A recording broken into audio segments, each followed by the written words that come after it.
What? Chapter 5?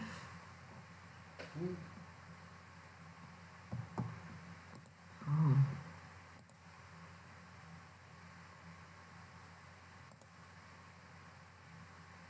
Oh, wait. Streaming like 360p, aren't I?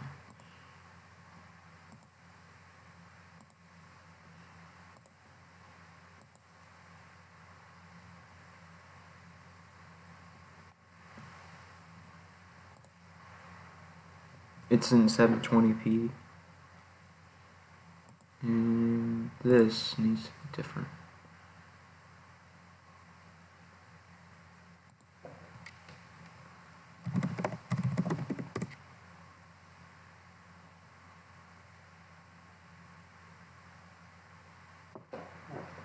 $4,000.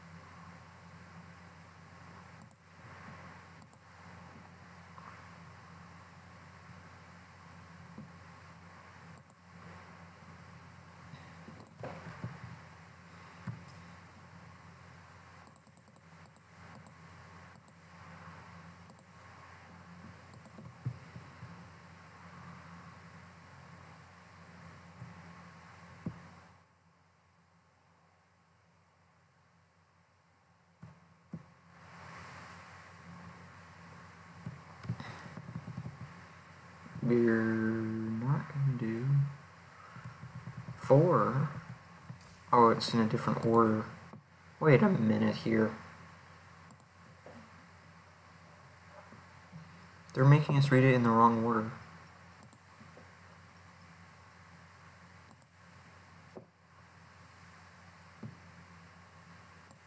It says read chapter 5 and then read chapter 4. Well, that makes sense.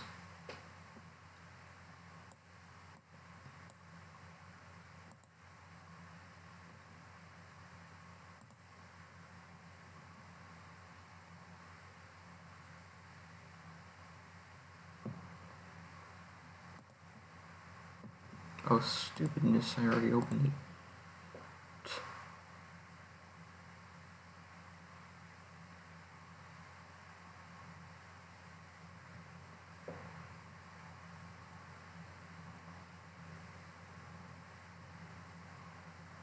I kind of already skimmed over that chapter, so... And it wasn't even that interesting. I mean, I find the subject interesting, but this book just makes it extremely not interesting.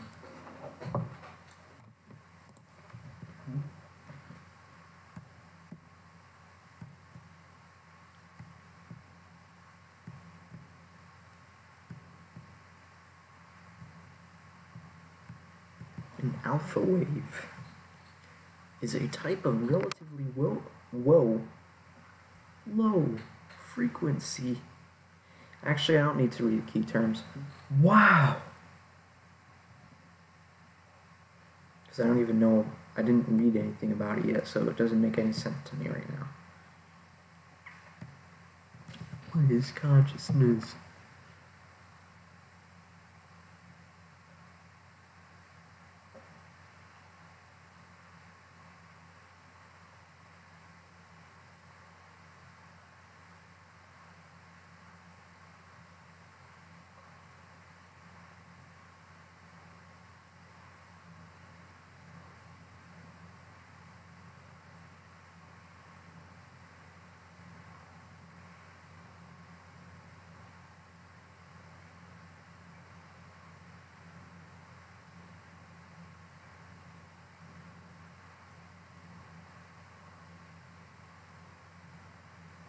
What is the suprachiasmatic nucleus? The area of the hypothalamus in which the body's biological clock is located.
What is a sleep spindle? A rapid burst of high-frequency brain waves during stage 2 sleep that may be important for learning and memory.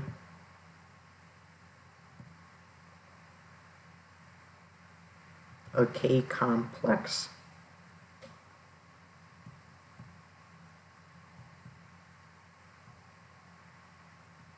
A very high amplitude of pattern of brain activity that may occur in response to environmental stimuli.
makes sense.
ability to detect a stimulus.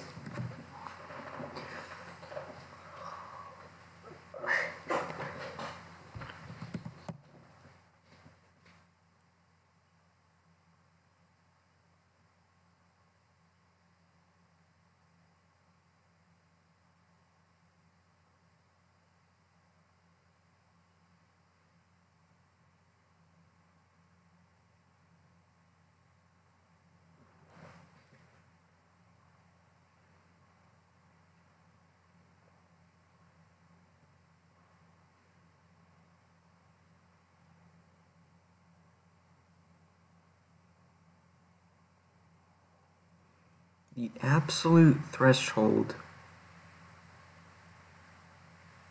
for any sense organ is the minimum amount of stimulus that can be detected by the sense organ 50% of the time.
To detect or not detect?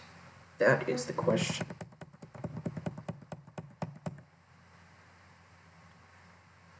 I have a feeling that this video doesn't actually contain the entire soundtrack, because once I was watching a video of someone playing this game, and one of the songs was a lot longer than what was in this video.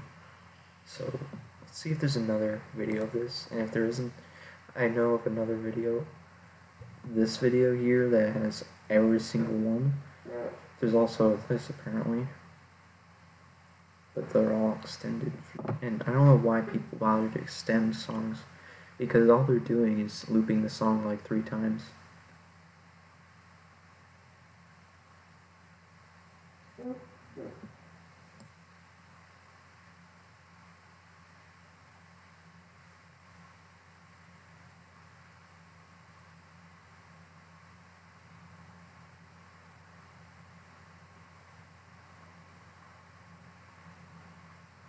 There's playlists. Wow. Let's see how long it is in this video. Advertisement.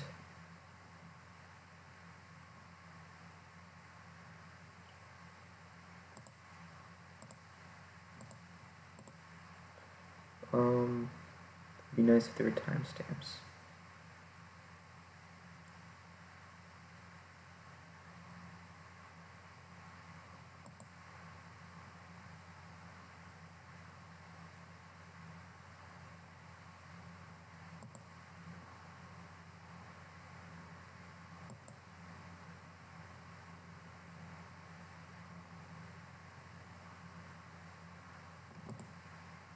Okay, we'll have to listen to a bit of the console version first, because it's so hard to actually pinpoint the exact time it starts. Oh, it starts right here. Oh my gosh. Okay.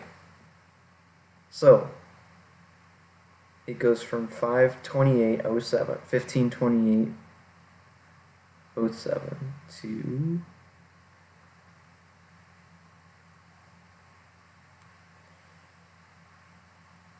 it goes for about less than 30 minutes. Well, we'll just listen to it and see what. Dang it. Whatever.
Signal.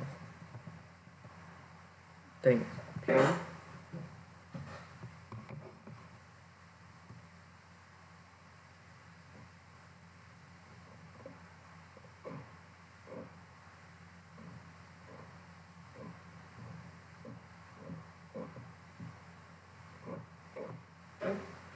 Signal present. Response yes. Signal present. But you don't respond. You missed. Signal absent. But you did respond, so false alarm. Signal's absent, but correct. Gosh. What? That's so obvious. Really?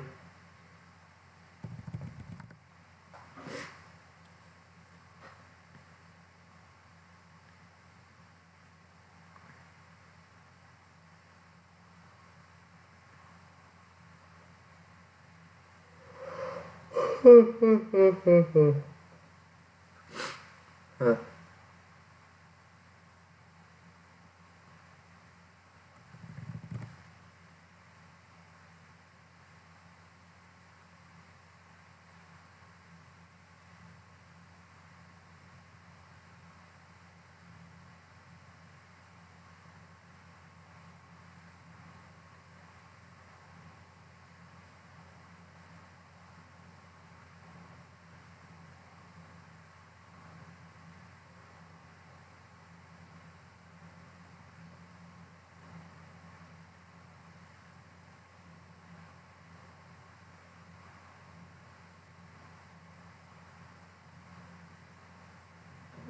Right.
Oh no, I didn't know.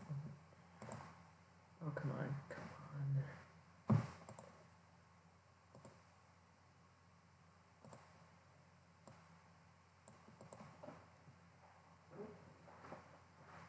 Wait a minute, this video is from the same exact person as the other video, so I doubt it's going to be any different.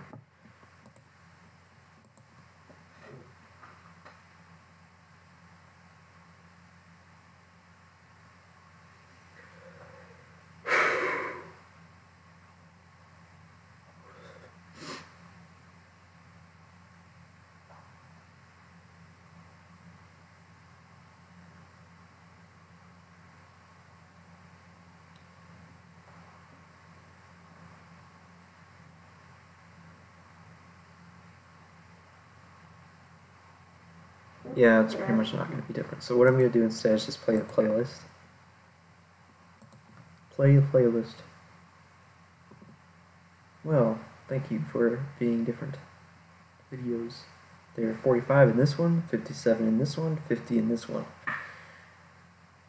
Okay, I'll just go with the one with more.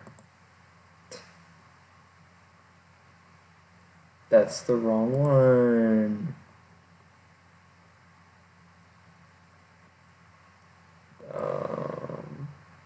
Here we go. What? No. Dang it.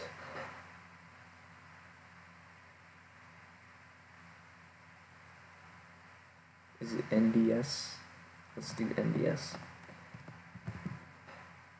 It's obviously...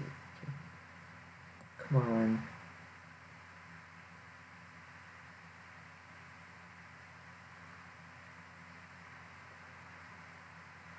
Here. Fine. Oh, but... Nope, that's not it either.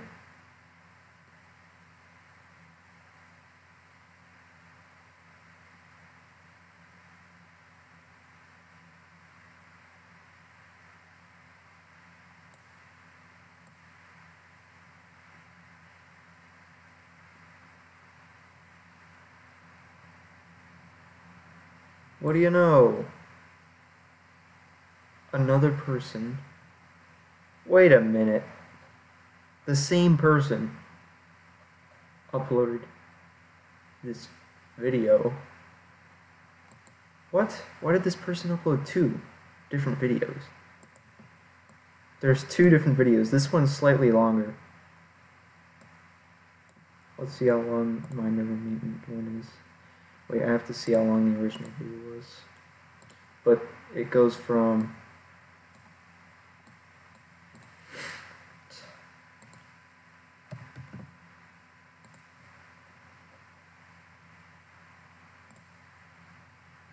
The original one is... Come on, show 25:32. This one is...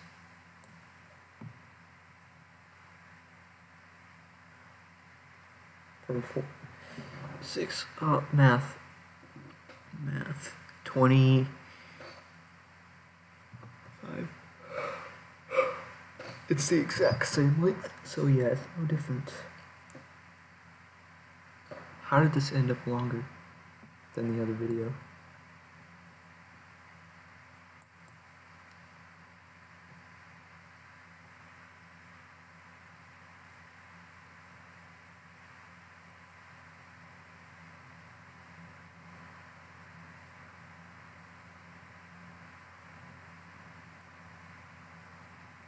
Okay then, guess we'll just have to do this again.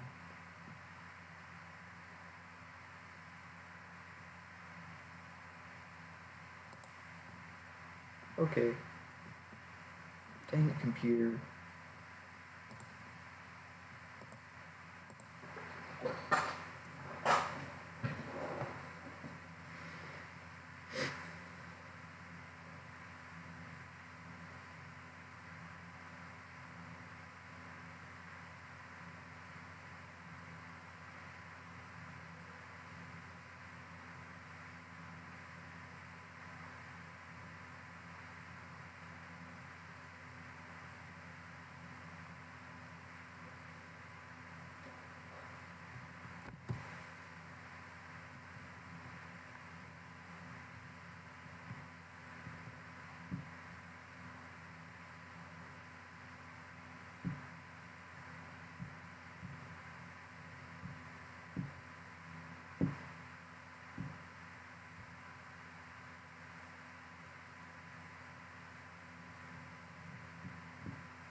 That's perfect.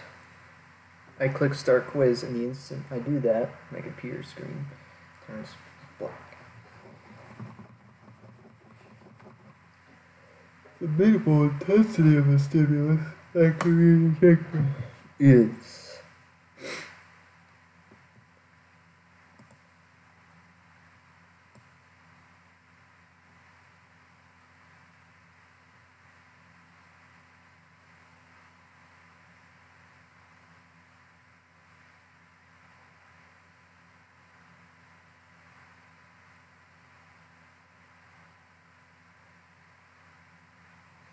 you can't really tell the difference between a 20-pound and a 21-pound package.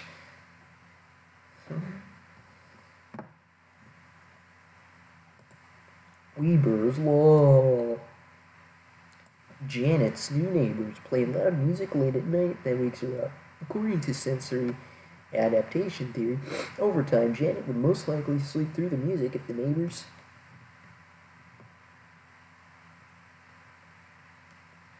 play the same type of music every night at the same volume.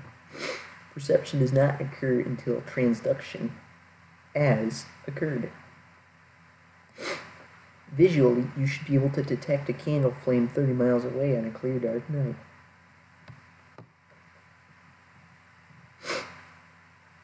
What? What kind of a question is that? I don't know, that doesn't sound true, but whatever.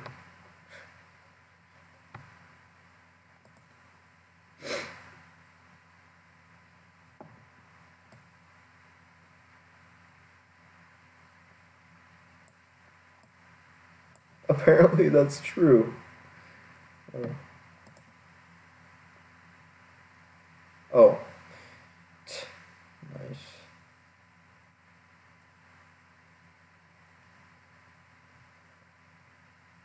Well, I didn't read that part, so whatever.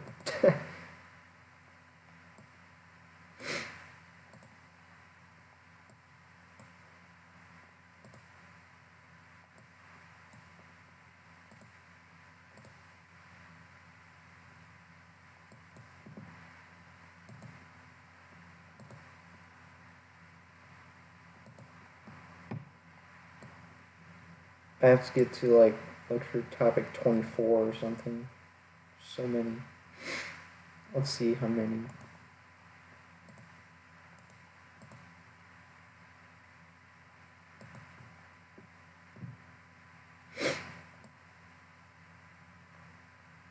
Yep. 24.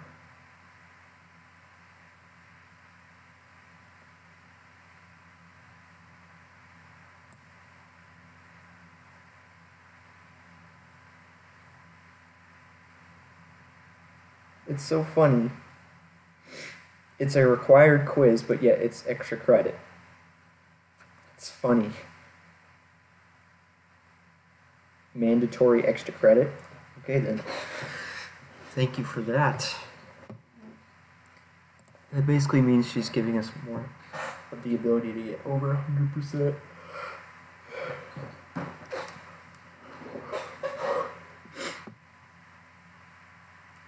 Psychophysics.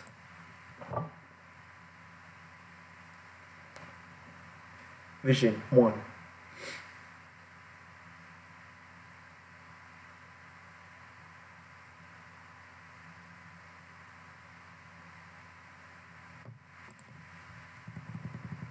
Properties of light. Visible light is a form of electromagnetic radiation. The electromagnetic spectrum consists of all electromagnetic radiation, which ranges from microwaves to infrared rays, X-rays, and broadcast radio waves.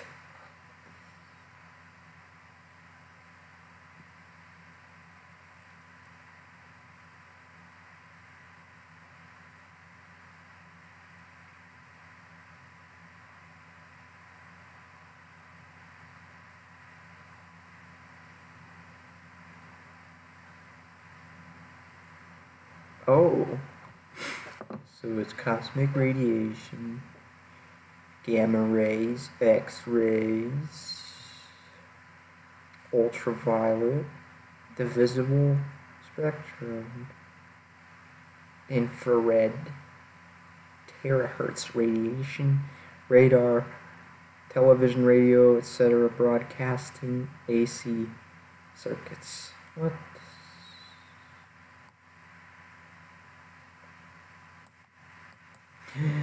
Visible light is only a tiny portion of the EMS and is limited to wavelengths in the 400 to 700 nanometer range.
Visible light consists of tiny particles called photons moving in waves.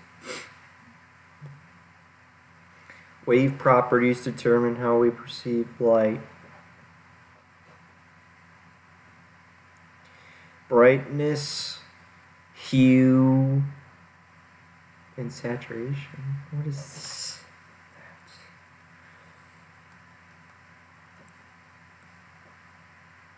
Are three properties of light that are particularly important. Brightness is measured by the number of photons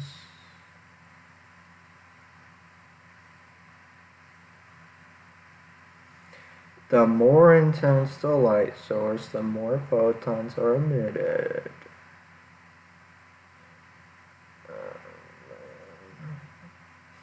Hue is determined only partly by the wavelength.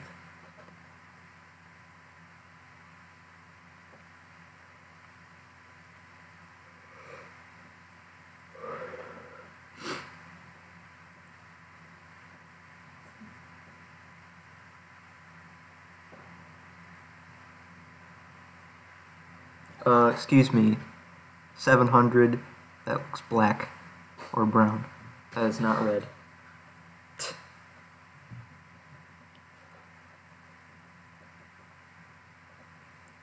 Look at your oversimplification of everything.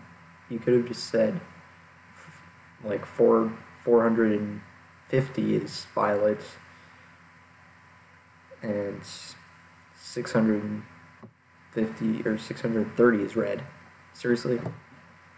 Come on. The perception of color is not just a matter of wavelength.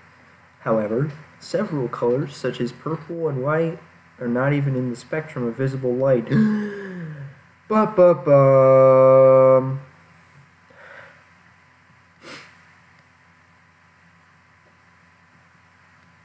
White is not in the visible spectrum. I understand.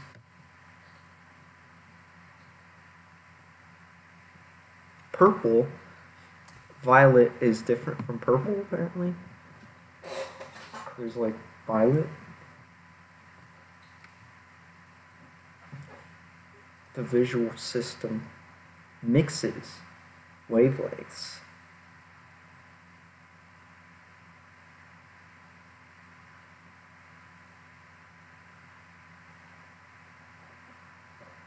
It doesn't include all colors. Saturation. A third dimension of light determines how colorful light appears.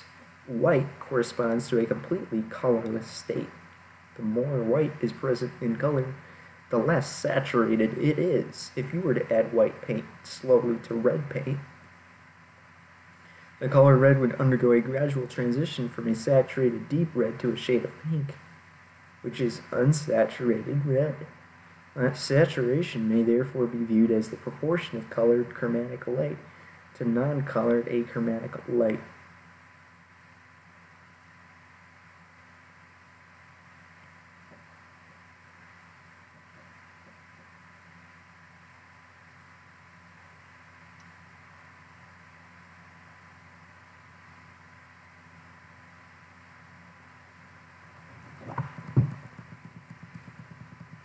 Accessory structures of the eye.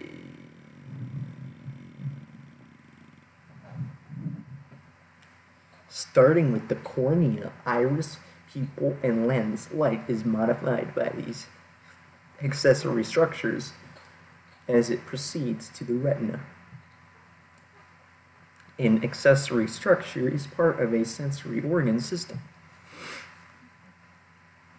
Accessory structures modify the light stimulus is some way, but do not actually convert the stimulus into neural codes.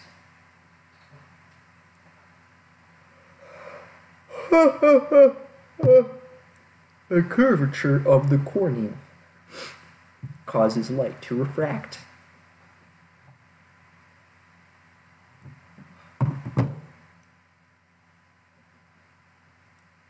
This refraction helps to focus the light through the pupil, whose size is controlled by the iris, the colored part of the eye surrounding the pupil. Light then refracts a second time as it moves through the lens, located behind the iris and pupil. This is the cornea.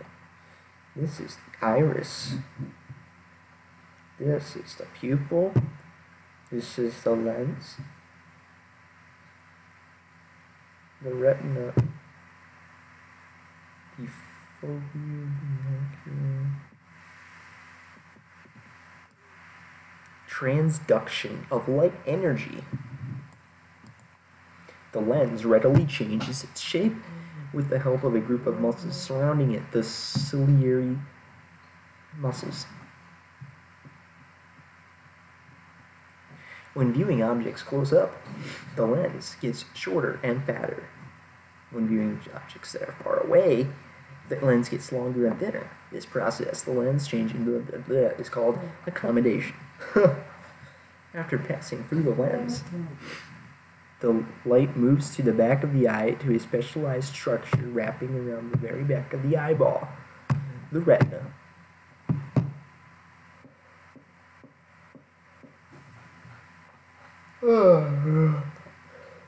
Transduction of light energy occurs in the retina as the photopigments, chemicals that break apart when light hits them, of rods and cones, are broken down to create a neural impulse.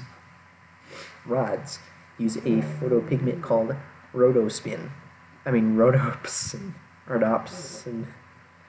Cones use 3 different types of iodopsins to transduce color.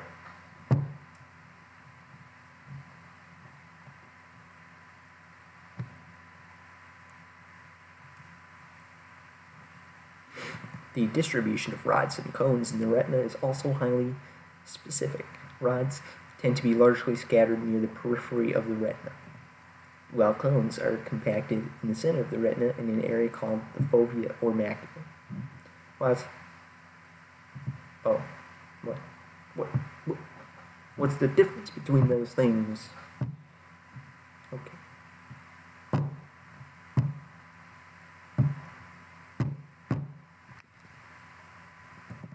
The functions of the rods and cones are different. Rods have the important jobs of peripheral vision and vision in low light circumstances.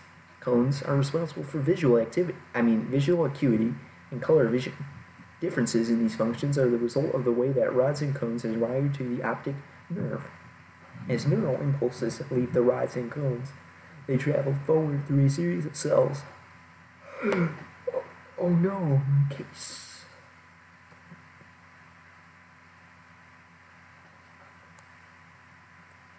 Oops.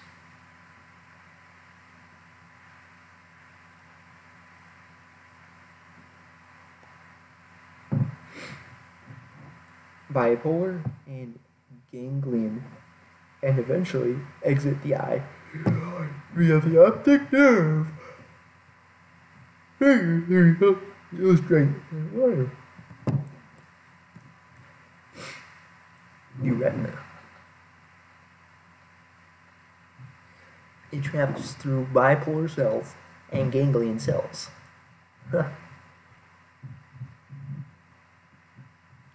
And to the optic nerve.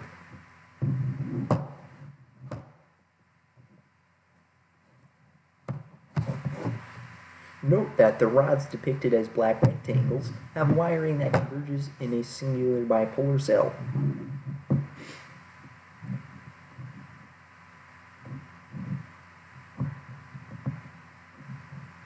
This helps to strengthen the message received by the cell, but it comes at a cost, a blurring together of the information from each individual rod. This wiring allows us to see when very little light is present because it can amplify the light. However, our visual acuity decreases. We lose details in the images we see in the dark. That's why we can't see very well in the dark. Really.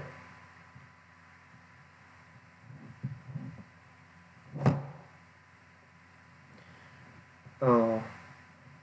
Note that the wire. Oops, this thing came off. Note that the wiring of the cones is different.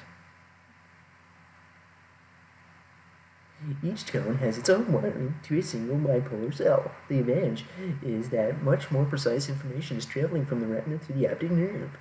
But the cost is they cannot function in low light circumstances because they cannot amplify the light energy like rods can. All wiring from the bipolar cells converges in ganglion cells. The axons of ganglion cells make up the optic nerve.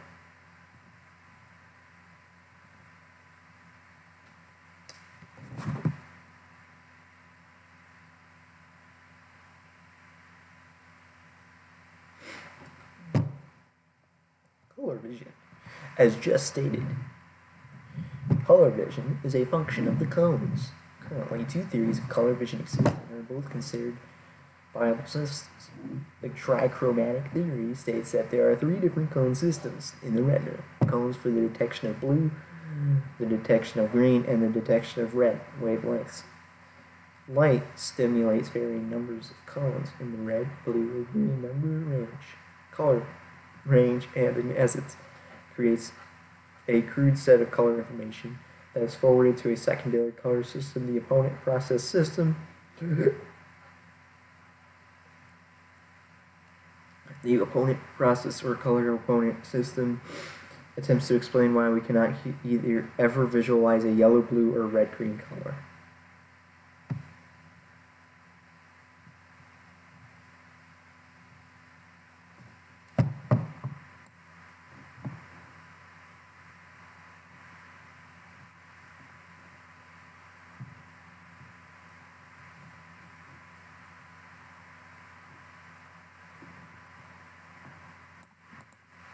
The system appears to operate with a system of opposing color cells, red-green opponent cells and yellow-blue opponent cells. Researchers believe these cells operate in an either-or manner. For example, if the red portion of the opponent system is active, the green portion is automatically inhibited. If the blue portion of the opponent system is inhibited, the yellow portion is active.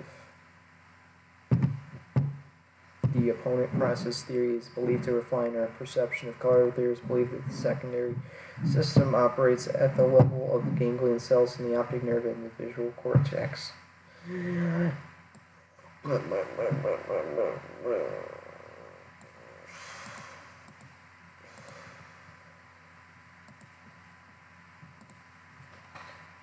Oh my gosh, it's long.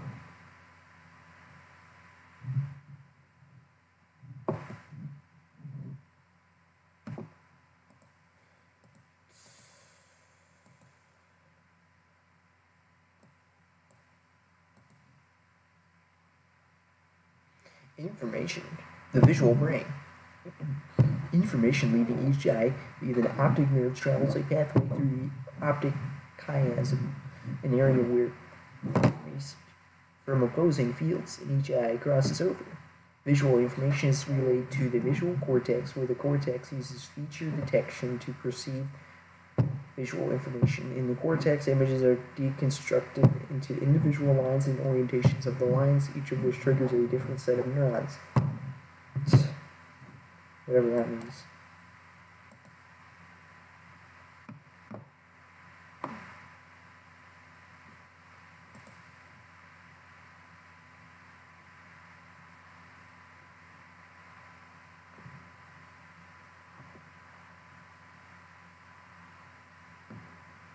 When you walk into a dark theater, you depend on your cones to help you find a seat. False. The lens focuses light on the buh.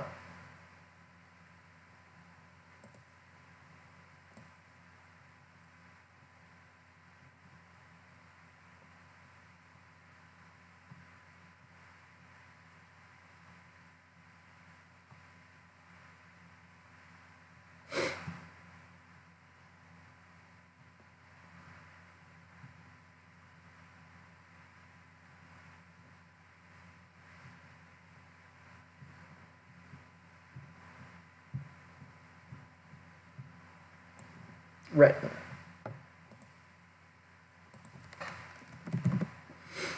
Which is true about rods? Which is not true?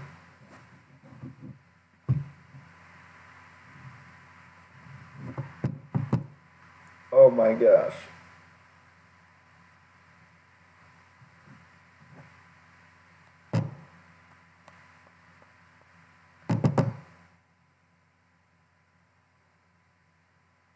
Does it say how many there are of each?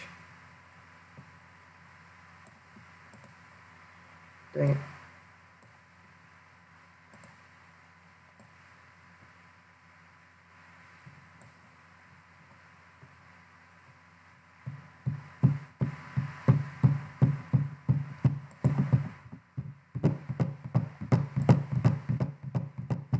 If you are viewing an object up close, what happens to the lens?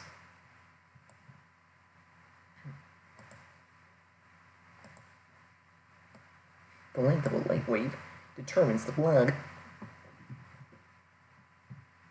color.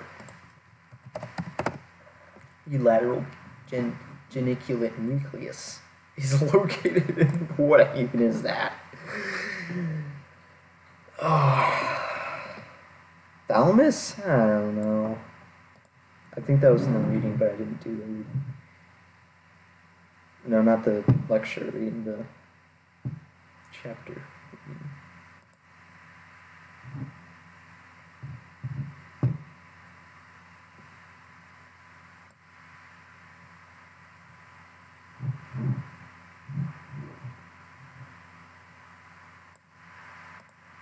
Correct. Oh, thanks for clarifying that. What? The cones perceive light in red, blue, and green spectrum. Fake. I thought yellow. Oh, whatever. Red, blue, and green spectrum.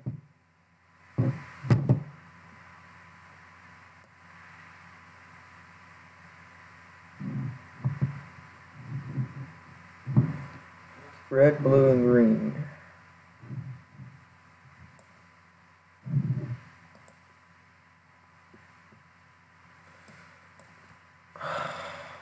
The answer was occipital lobe.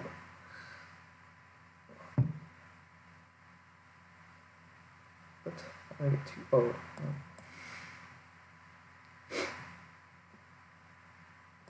Uta music.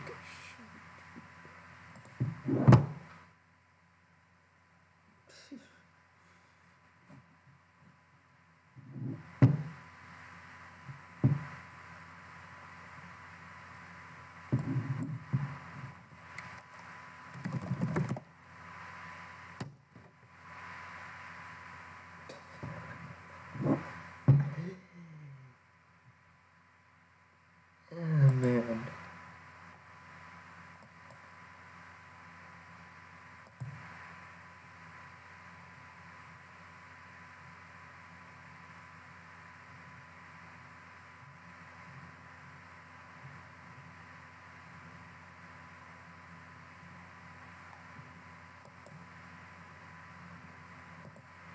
What? Not another one.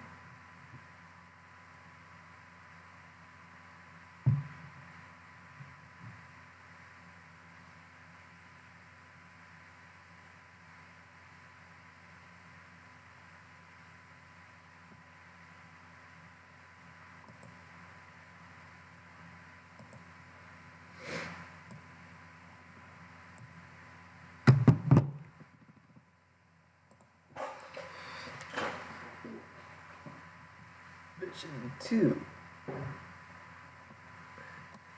Perception. Feature detection theory. States. All elements in our visual field are broken down into their individual features.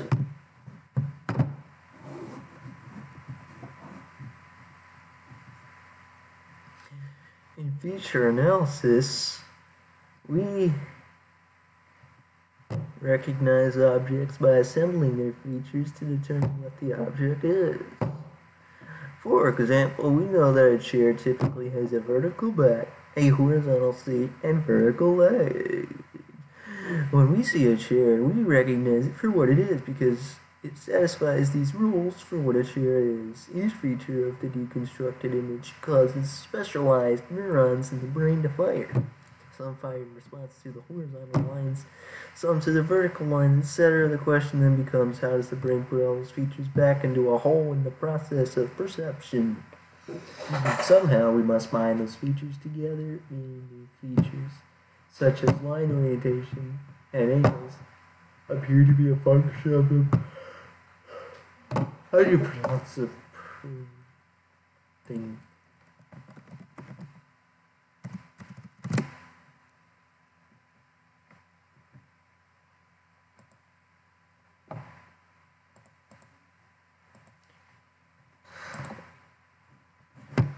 One way to try and understand the process of binding is to look at mistakes that happen when binding fails.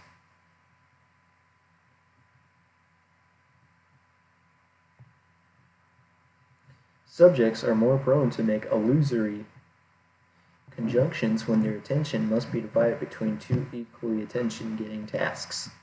Think about this concept the next time you're trying to study, listen to music, and check your phone messages at the same time. When attention is focused on the task at hand, illusory conjunctions are less likely to occur. Perceptual constancy is an aspect of perception that allows us to perceive objects as unchanging even when the viewing conditions change. An apple in a brightly lighted room and an apple in a dimly lighted room are quite different. Despite those, we don't say that the apple is red and gray in a second. A door is recognized as a door even though each image falling on the retina is very different. Some suggest that recognition of faces, bodies, landscapes, etc. is accomplished in a different area of the brain than the feature detecting parietal lobe. A modular view suggests that the temporal lobe as an area that appears to be specialized for face recognition. Another area in the same lobe seems to be specific for landscape recognition. However, not all researchers agree with the modular view. Others take a distributed representation view. This view suggests that large areas of the brain are involved in keeping a recognition of object constant. We put constancy on the object. Basically,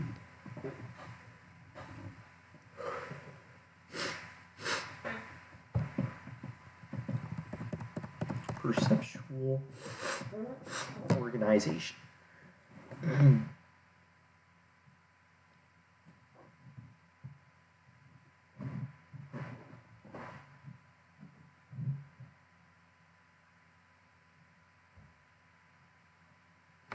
In the process of perception, the first perception that must occur is figure ground. The ability to select information from the environment that is novel in motion or large and vividly colored as the figure, while allowing all other stimuli to fall into the background.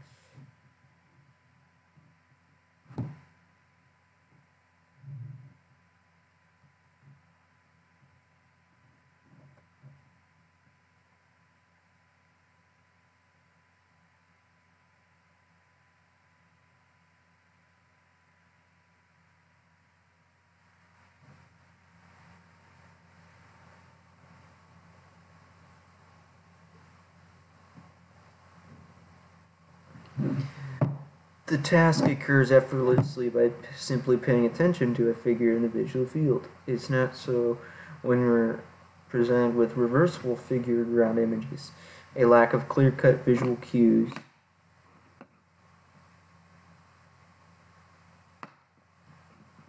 presents the brain with a perceptual dilemma. Unsure of which part of the figure to pull forward and which to push in the background, we keep shifting our attention between both, resulting in a rather fascinating experience. I don't get this one. How is that different? Oh, well, I mean, there's a face right there, but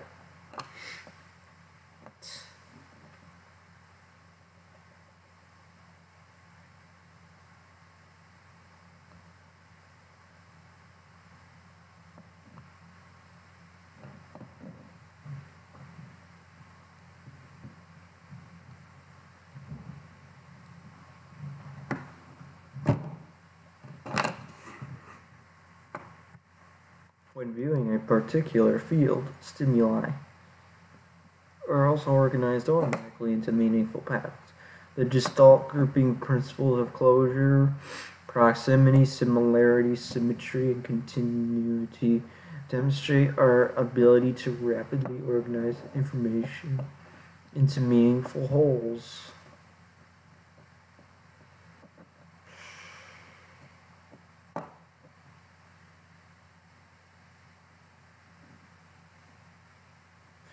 Depth perception is the ability to perceive objects three-dimensionally on a two-dimensional retinal surface.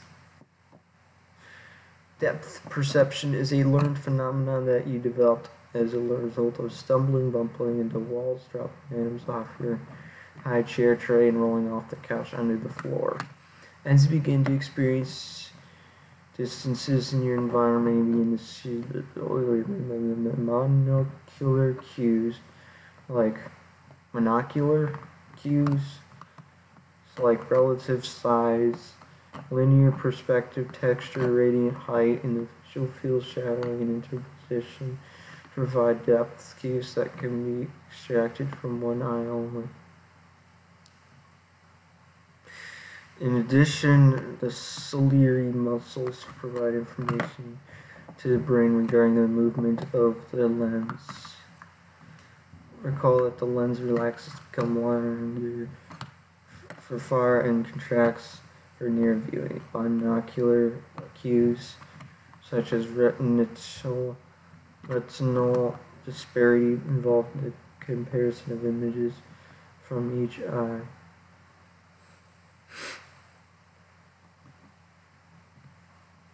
The binocular cue convergence involves cues from the eyeball muscles themselves close to the object. The more the muscles must work to turn the eyeballs inward toward the bridge of the nose. Muscle cues are since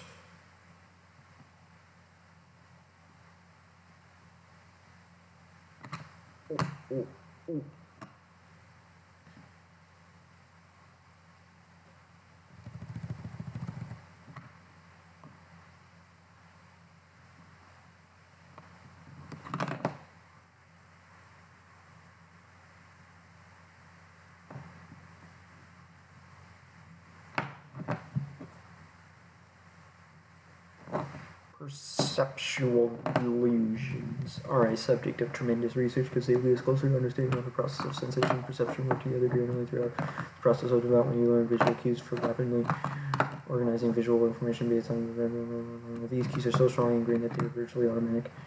When opposing cues are cleverly embedded in optical designs, it creates a confusing set of messages in the brain. The result is the opposite of the old adage, what you see is what you get.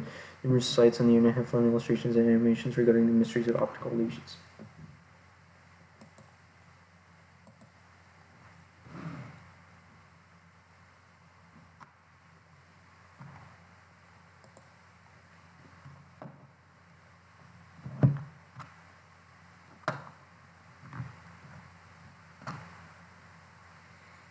The above, I don't even know. I mean, apparently that's similarity, whatever that is. Objects that are higher in our field of vision are perceived as closer.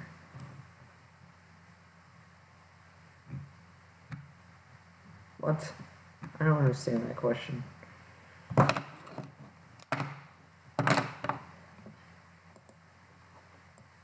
We tend to group together edges or contours that have the same orientation.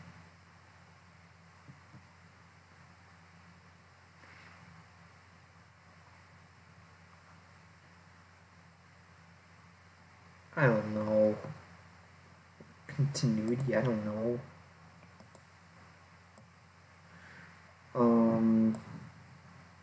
Similarity. When driving down a highway, you notice that the road appears to be narrower in the distance. This is called... I have no idea. Dang it.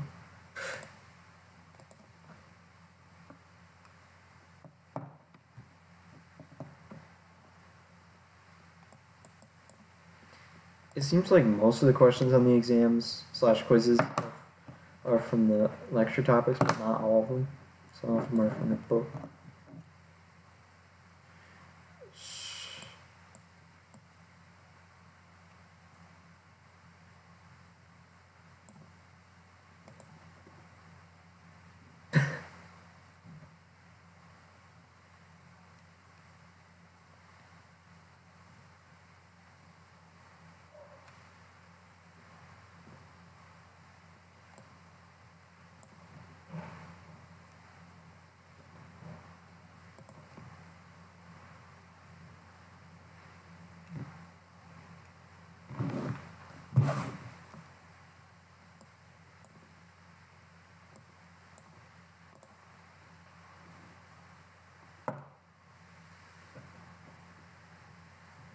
F.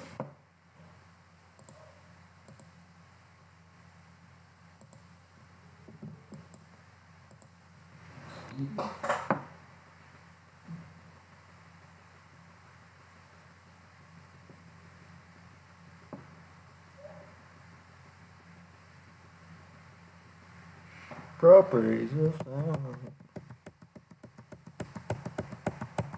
Amplitude.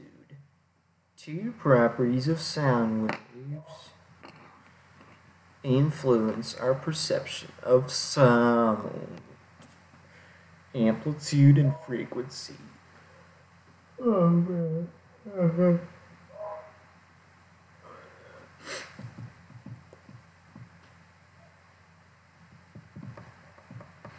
The amplitude or intensity of sound wave determines how loud a sound is. Amplitude is measured in decibels. A decibel is not a linear unit. It is a point on a sharply rising curve of intensity. 10 is 10 times greater than 1, and 30 is 1,000 times greater than 1, and 100 is 10 billion times greater than 1. 10 is soft. 130 is painful. Frequency. A second important property of a sound wave is its frequency. Determines the pitch that we perceive.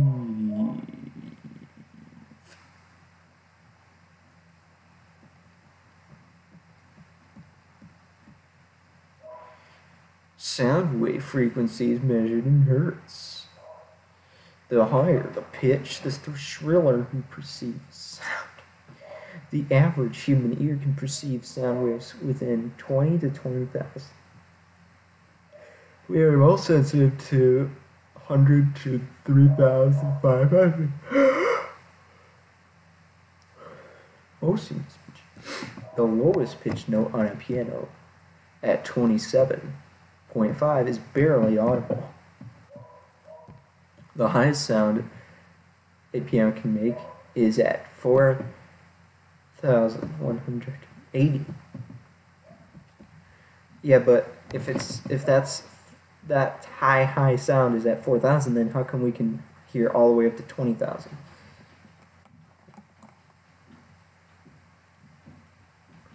Non-human animals can perceive sound wave frequencies well above the upper limits for humans.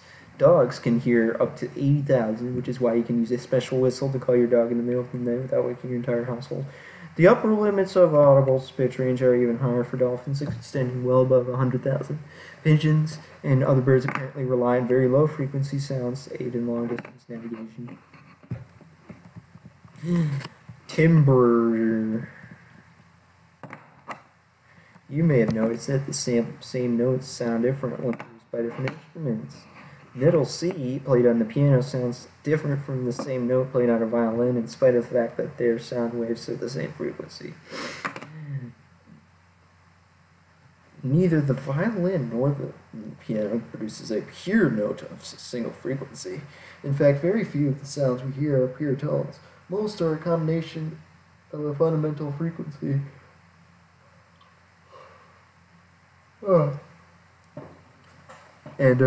and a unique set of additional frequency components called overtones. Combined with the fundamental frequency, these overtones add a characteristic quality called timbre. So complex sounds are ability to distinguish between sounds.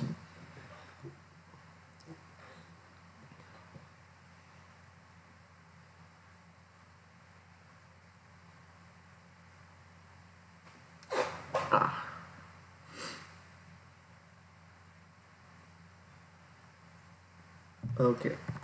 Accessory structures of the ear. As sound travels through the ear, the physical properties of sound waves are modified via the following accessory structures. External auditory canal, tympanic membrane, hammer, anvil, stirrup, and oval window.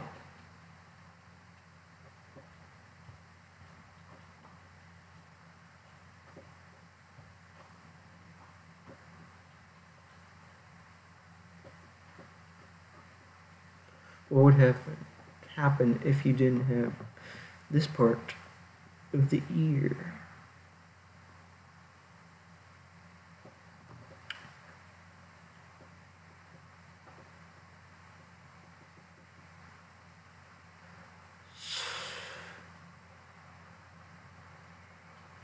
When air reaches the bottom of the canal, it strikes the tympanic membrane. First, tympanic membrane is that thing. With a tissue paper thin taut membrane. Sound waves are now changed over into mechanical energy vibrations of the tympanic membrane set in motion the three small bones of the middle ear: hammer, anvil, and stirrup. Where is this?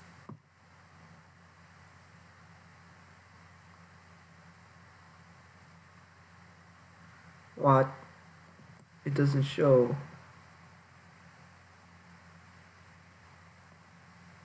Wow. The last of the bones, the stirrup, sits up against another membrane, the oval window, located at the opening of the cochlea. Okay, how do you pronounce it?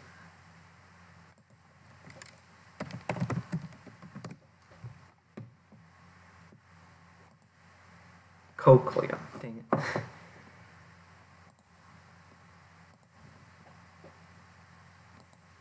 The cochlea is a fluid-filled structure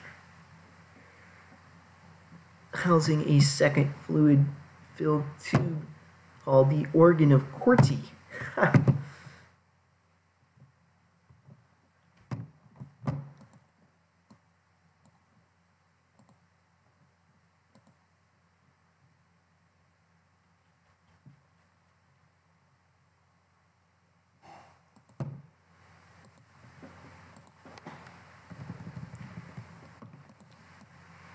Transduction of sound.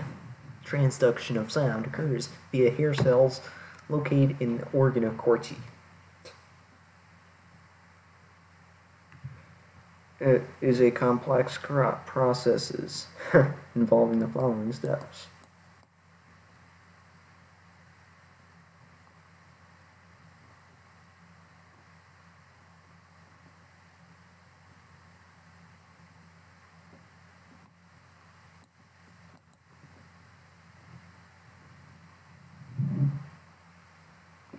Vibrations of the oval window cause waves through fluids of both the cochlea and the organ of Corti.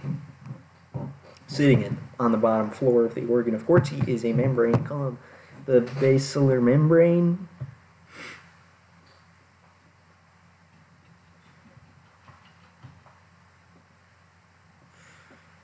Above that membrane is another membrane that serves as an awning or roof, the tectorial membrane. As fluids move, the basilar membrane flexes, causing hair cells to push up against the tectorial membrane. Bending of the hair cells causes them to fire. This process, the change from vibrational energy to neural codes, is where transduction of sound occurs.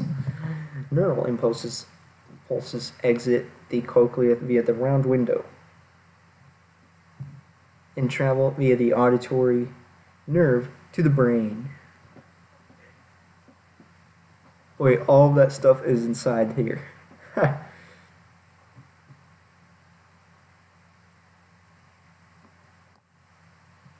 So all of that is in this. And in there is just this tiny thing. That's this. Oh, man. Perceiving pitch.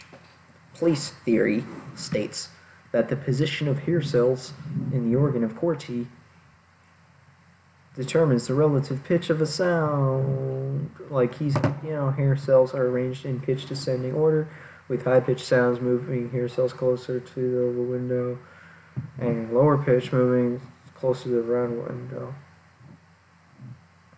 Place theory may explain differentiation of higher frequency sounds, but temporal code theory offers a fuller explanation.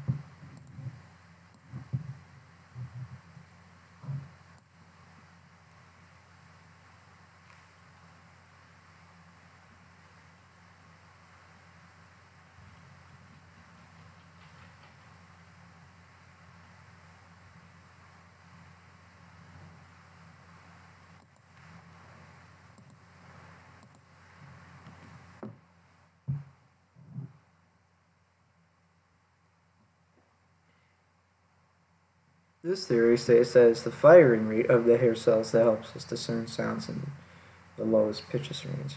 In essence, both of these theories are needed to explain our hearing capabilities. It's likely that both the area where the membrane flexes as well as the firing rate plays a role in the most mid-range pitches. Watch the animation to follow sound through the ear.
Localizing sound.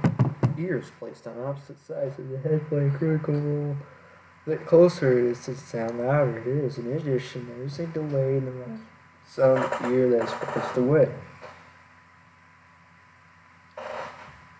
The person writing that is deaf and is her left ear.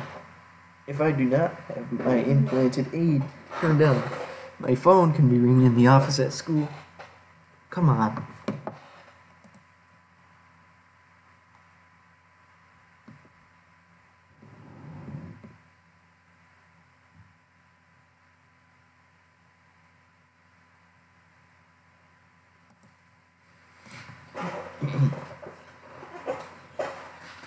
The closer an ear system.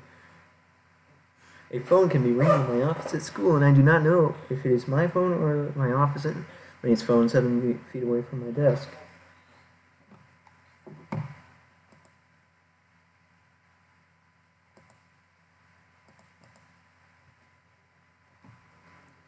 Summary.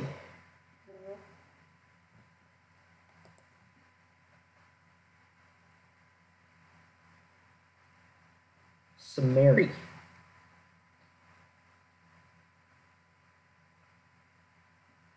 Sound energy moves from the stirrup to the blade. I don't know. Blargy.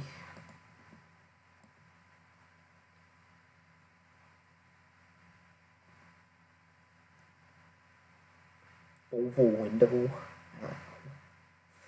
Dang it.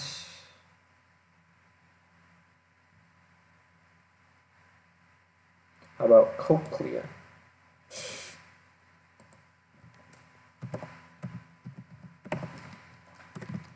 The organ of Corti is located in the thing. The block of a sound wave is the sound's timbre.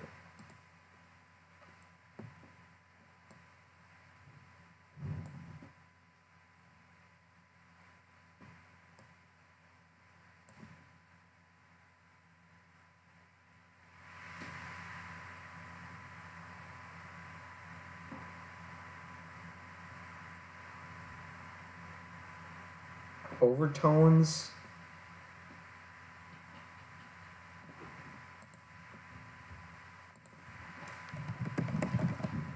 Transduction of sound takes place in block.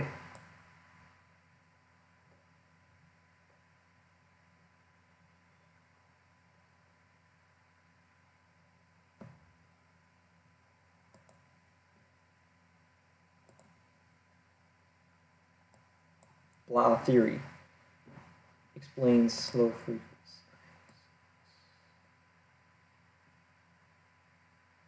Temporal code theory.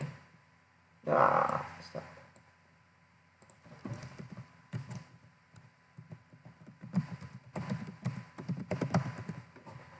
Submit quizzy.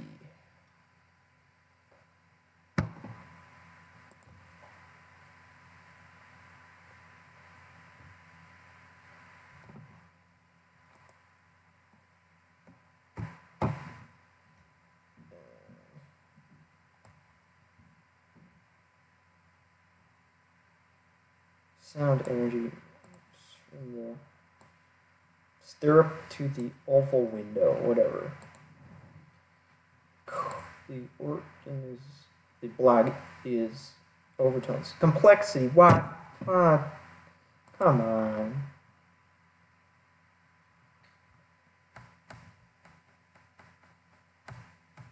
Complexity is the answer, are you kidding me? What?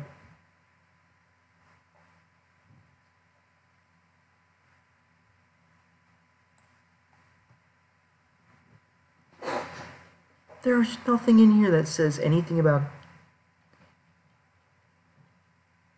It says complex sounds. Whatever. Really? You're supposed to... You expect me to answer that right? Transduction of sound takes place in the hair cells. Okay.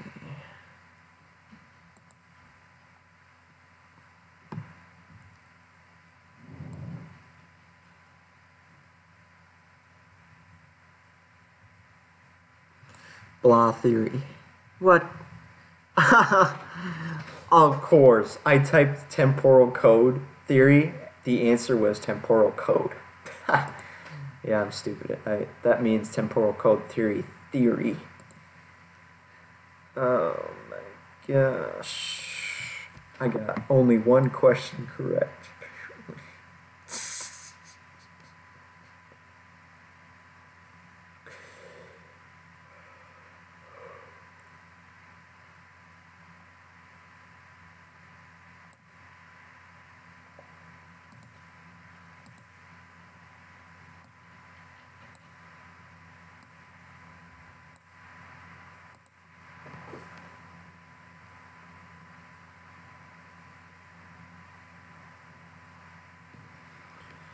Lecture topic 20, the chemical senses.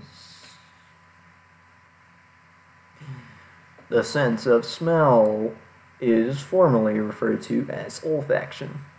It is the least understood of the five senses, and the only one that does not travel to the thalamus before being routed to the other areas of the brain. Instead, there's a direct connections from the olfactory receptors to the frontal lobe as well as the amygdala. These routes suggest that smell is intimately involved in our social behavior and emotional behavior. Receptors for smell respond to chemical molecules.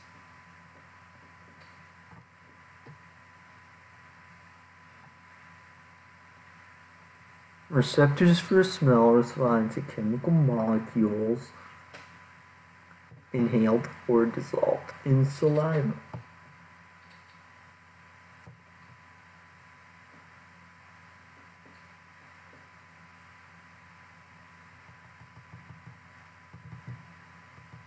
Each type of odorant molecule has a specific type of receptor on the olfactory epithelium when you inhale through your nose. Odorant molecules travel through the nose to the olfactory epithelium where they bind to olfactory receptor neurons. Groups of olfactory receptor neurons send their axons to the olfactory bulb, a brain structure located above the nasal cavity beneath the frontal lobe, and converge there on glomeruli. Glomeruli form synapses with the olfactory nerve.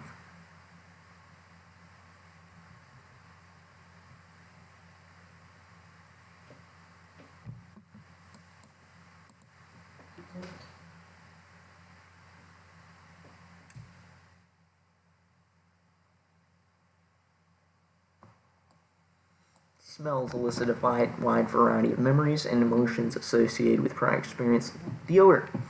They are also believed to be involved in social behavior. In non-humans, animals are highly sensitive biochemical.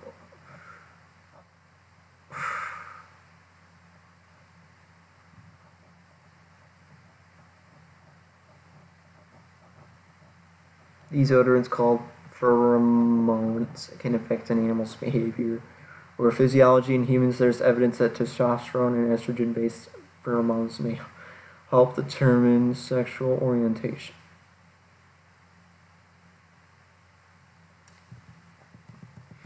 Taste.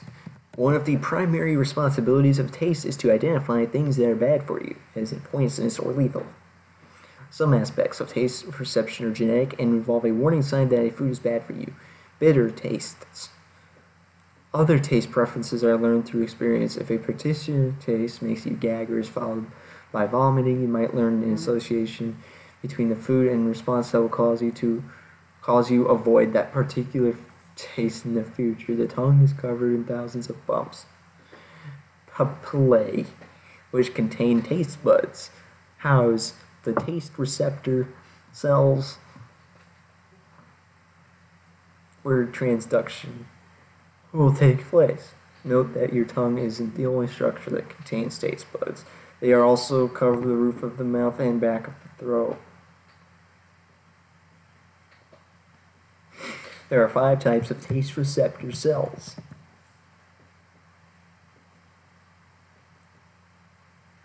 whose tips microvilli react to taste molecules.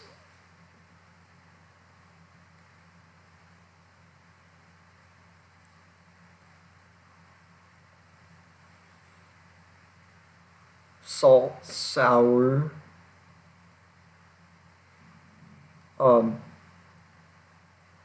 salt, sour, bitter, sweet, whatever that is, savory. The experience of flavor, however, requires the other senses be involved. Most notable flavor is the combination of smell and taste experiences. Individual differences in taste experience are clear, so much so that our experience with taste tends to fall within 3 categories: tasters, non-tasters, and super tasters. Some suggest that children who are picky eaters start out as super tasters, or at least tasters, making the taste of fruits and vegetables unpalatable. Because our ability to detect taste declines as we age, a common complaint of elderly individuals, super tasters may become less picky over time. Oral cavity. Taste poor.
Check your understanding.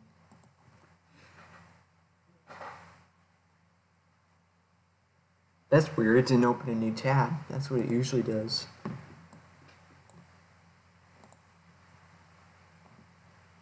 Weird.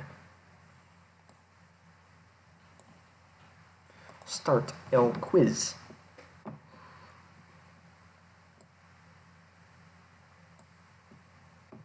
Start. Why are olfaction and gustation called chemical senses?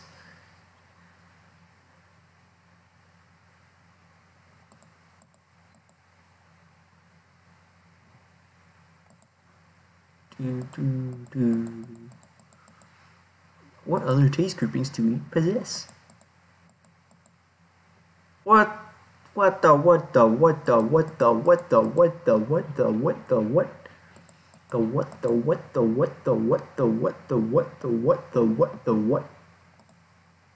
What? I never saw fat content or monosodium glutamate in the reading. So which one is it? Which of the following statements about olfactory receptors is false? They are bulb-like structures at the tip of the frontal lobe where the olfactory nerves begin. Cells. They are located in the mucous membrane at the top of the nose. I don't know. They have small hair-like extensions. I have no idea which one is incorrect.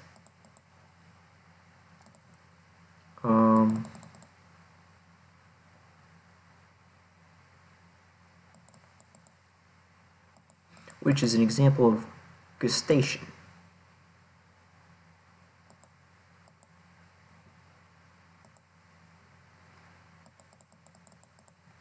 Submit quiz.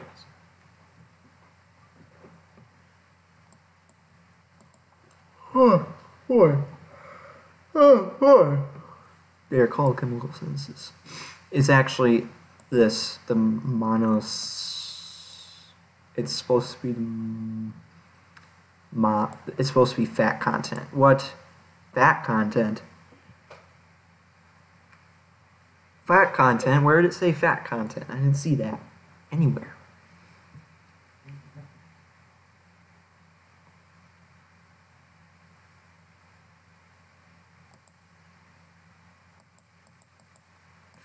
Which of the following statements is false? They do have hair-like extensions. The one that's false is that they are bulb-like structures at the tip of the frontal lobe where the olfactory nerves begin. Let's see. They are not bulb-like structures at the tip of the frontal lobe. Okay, fine. Which example?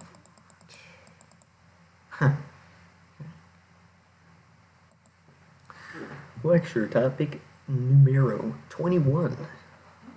Consciousness.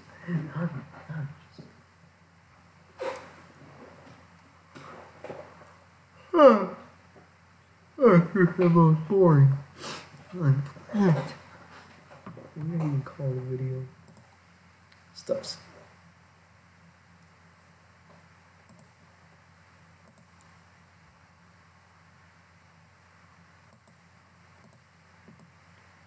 The mysteries of consciousness. The scientific. Oh, I can't even see what that person is. Thomas. I can't read his last name. Without consciousness, the mind-body problem would be much less interesting. With consciousness, it seems hopeless.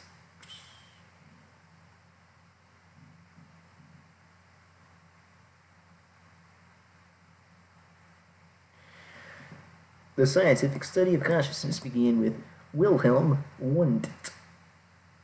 Today, 3 questions dominate the study of consciousness. What is the relationship between the mind and the body?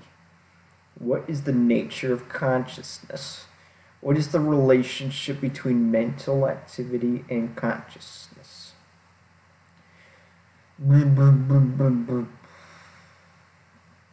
Consciousness is an awareness of both external and internal stimuli or events.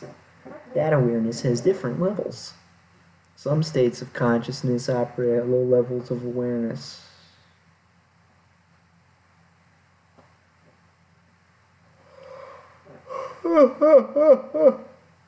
Some require attention and an alert state. Directed consciousness or controlled processing. Still others require a mixed flowing consciousness and divided consciousness.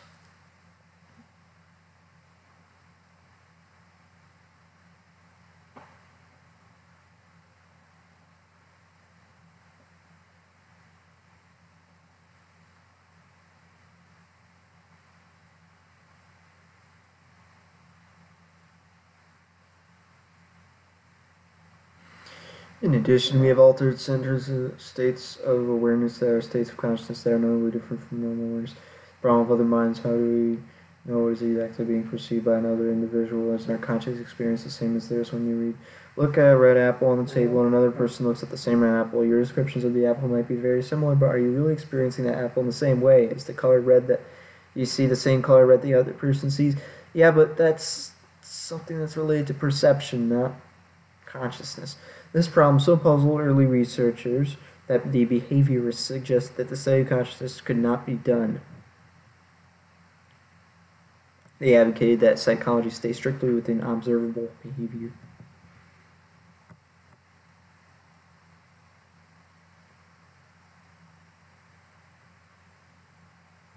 The mind-body problem. How exactly is the mind related to the body? If I think of an apple, does thinking of an apple produce patterns of brain activity? Does brain activity precede thinking about an apple? Which comes first, brain activity or thinking?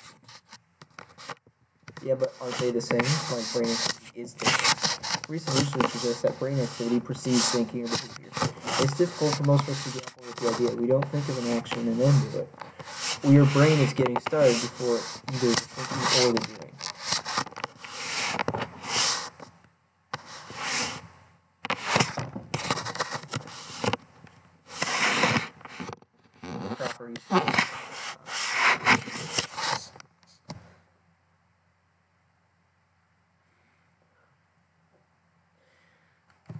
Consciousness has four basic properties: intentionality, unity, selectivity, and transience.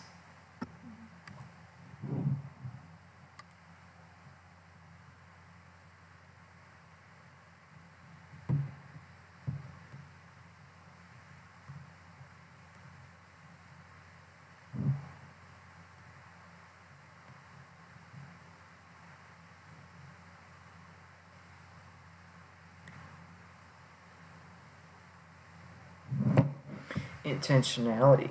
We direct our consciousness toward an object. Unity. Despite what we commonly think about our daily multitasking, consciousness resists division. In other words, attempts to divide consciousness are generally not successful. Selectivity. We have the ability to select what we attend to. An excellent illustration of this is the cocktail party phenomenon, where people tune into in one message while filtering out the conversations of others who are nearby. Transience. Our minds wander a fact few of us could argue against. Levels of conscious awareness. Minimal consciousness is described as a low-level kind of sensory awareness and responsiveness. People sometimes report that in a dream they need to urinate but could not find a restroom. A few minutes later, they wake to find that they do indeed need to urinate. They were clearly asleep, but a low level of conscious awareness is still registering body sensations, noises, or even temperature in the room. Low consciousness implies that you are engaged in a focused awareness. You know where you are, what you are thinking and feeling, and are able to report those mental states during full consciousness. You may also experience self-consciousness, where your attention is drawn to yourself as if you were an object to be observed. Conscious conscience. What do we think about? Thinking.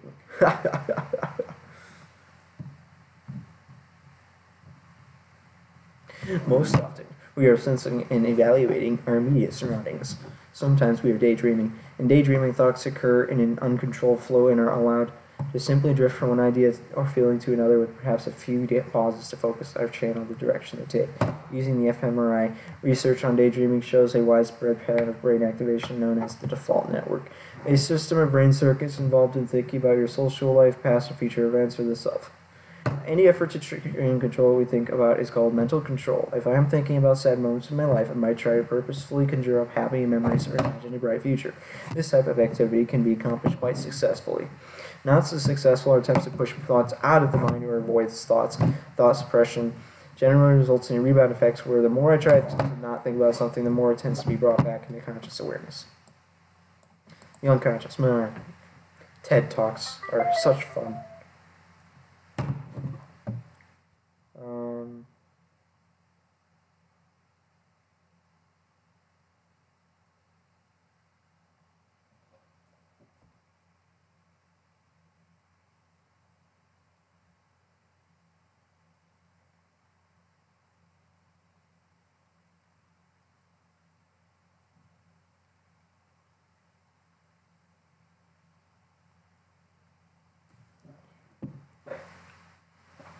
The unconscious mind. For Freud, the unconscious mind is a dynamic, active system encompassing lifetime of hidden memories, deepest instincts, and ultimate desires. For Freud, we struggle to control these inner forces on a daily basis. Repression is a defense mechanism frequently noted in psychoanalytic theory. Individuals remove unacceptable thoughts and memories from conscious awareness. Today, cognitive psychologists view the unconscious as all the thoughts, choices, emotions, and behavior not experienced by the person, in other words, not appearing to conscious awareness. They illustrate this idea with subliminal perception. A thought or behavior that is influenced by outside stimuli, but the person cannot consciously report ever perceiving that stimulus. Nah, it's too long, and TED Talks are done. Oh, well.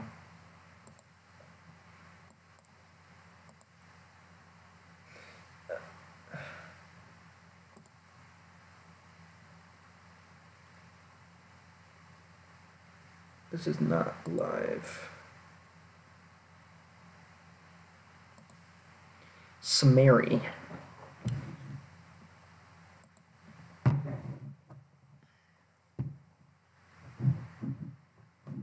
Start a quiz.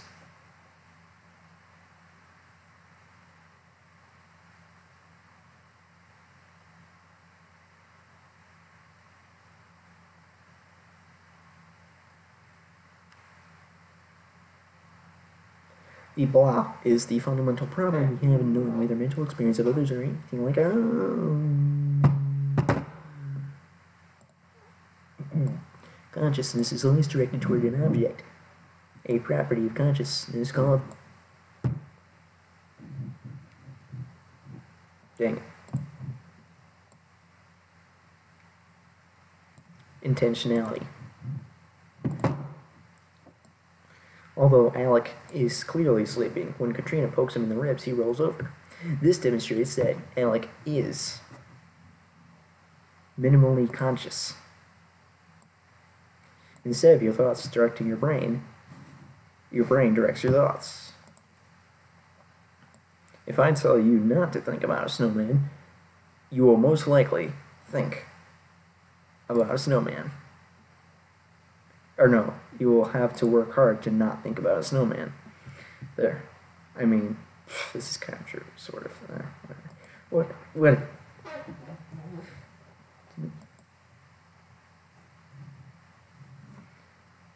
Those were easy questions. Oh, what?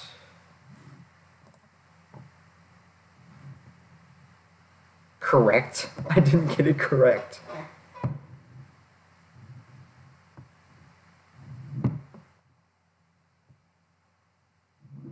Isn't this correct too? Whatever. Come on. That's a dumb question.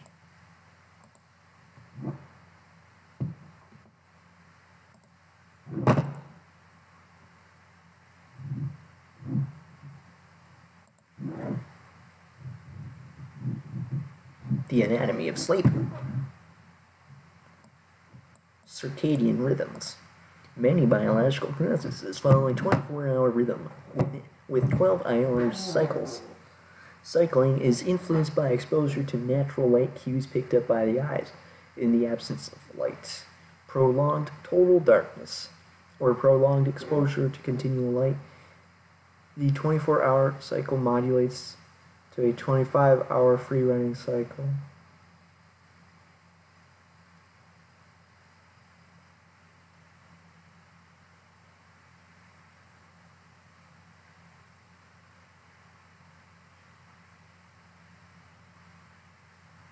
When the eye picks up light, information is sent to an area of the brain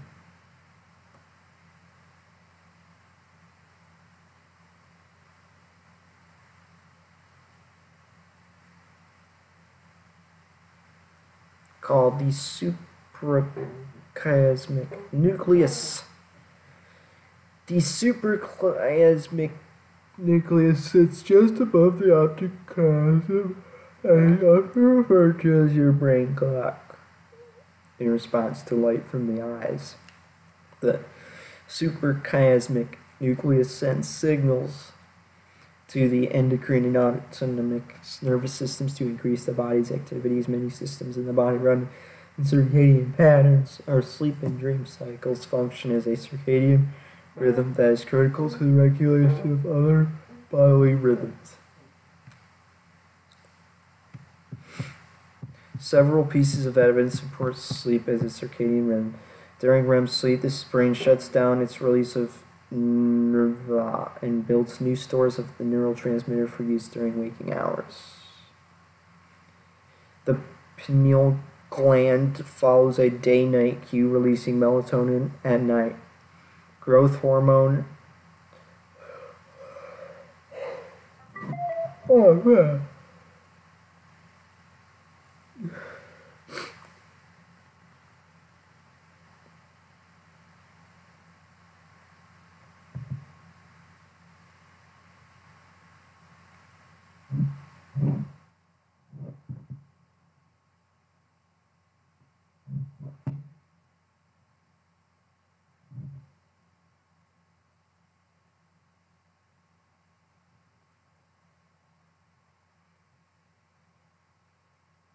Growth hormone is secreted largely during sleep.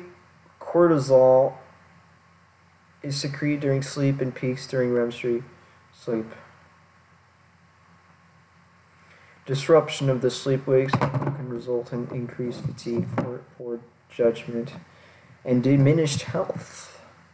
Because our American lifestyle leads to long waking hours and irregular sleep-wake cycles, some research propose a large percentage of the American population is sleep deprived.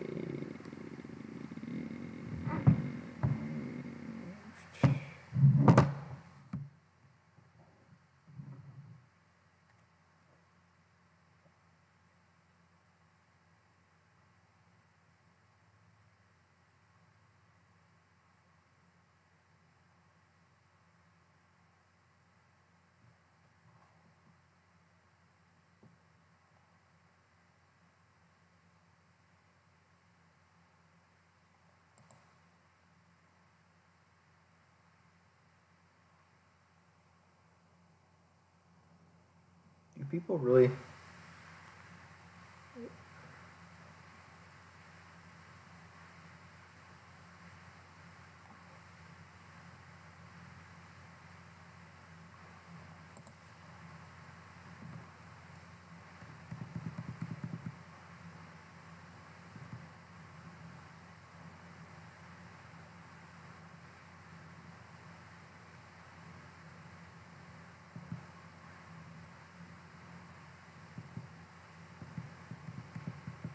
Sleep is a complex combination of states of consciousness operating in cyclical fashion.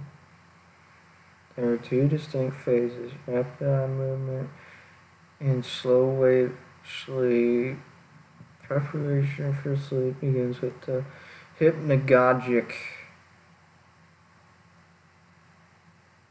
or sleep preparation phase. During the process of drifting out,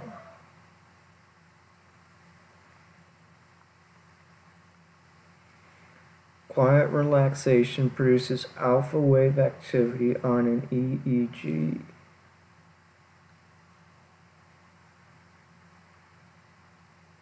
Alpha wave activity involves a rhythmic, synchronized firing of neurons. During this preparation for sleep stage, the eyes roll slowly back and forth, and the muscles relax.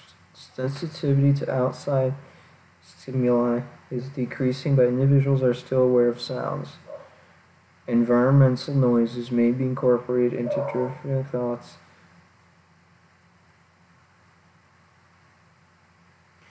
A phenomenon called stimulus incorporation.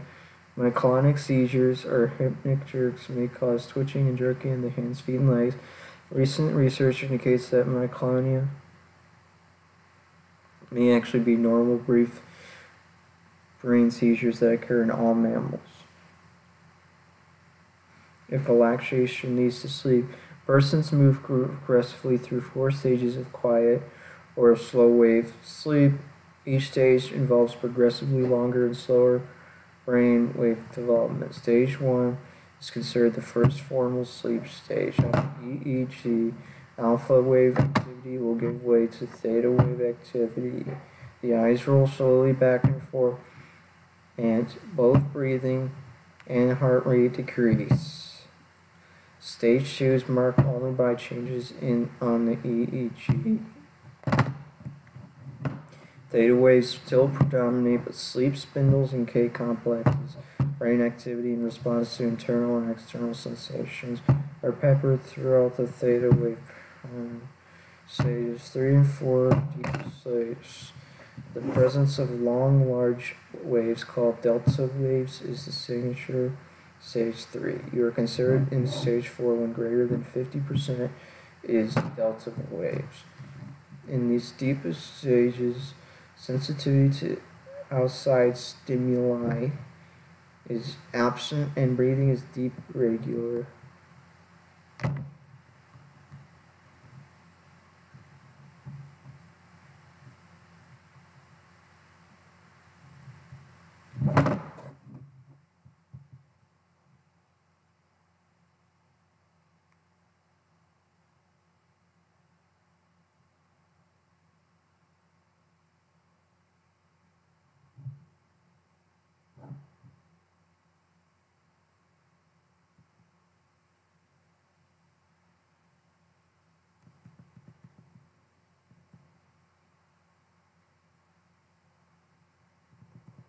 rapid eye movement sleep is called paradoxical sleep because the body is asleep, all large muscle movement is inhibited, but the brain appears as if it is fully awake, noted by beta wave activity.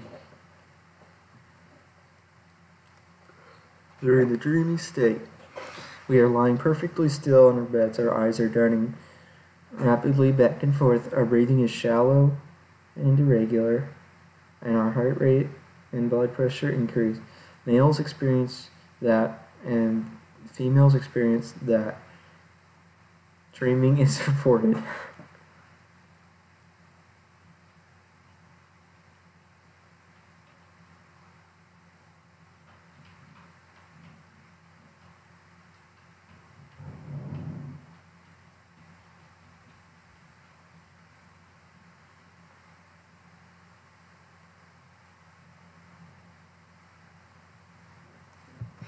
The switch from a sleeping brain to a fully awake brain and dreaming, fully awake and dreaming brain?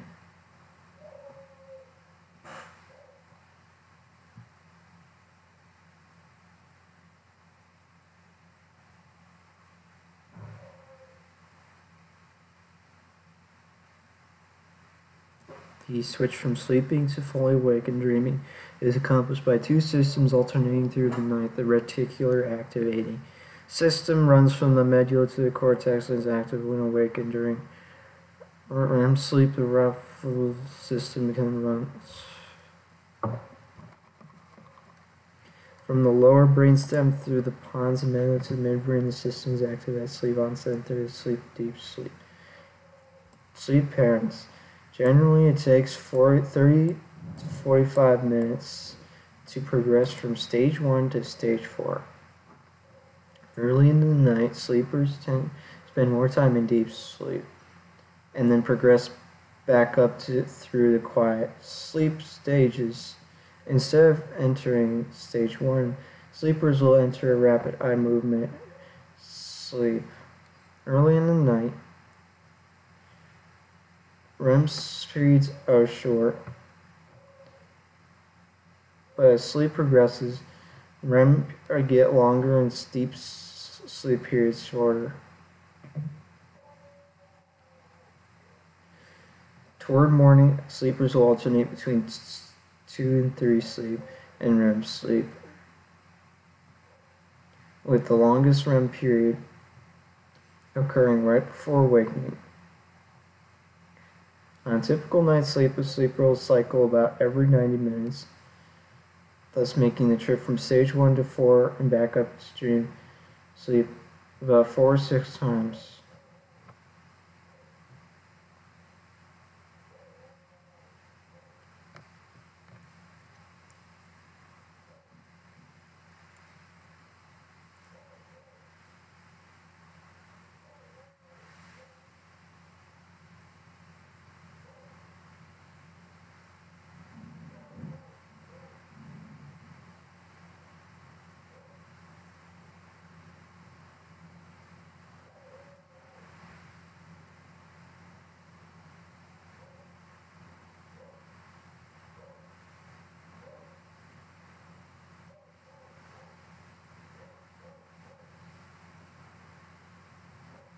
Apparently you wake throughout the night. Apparently you wake up at 2 a.m. and you wake up at 5. How does that make any sense?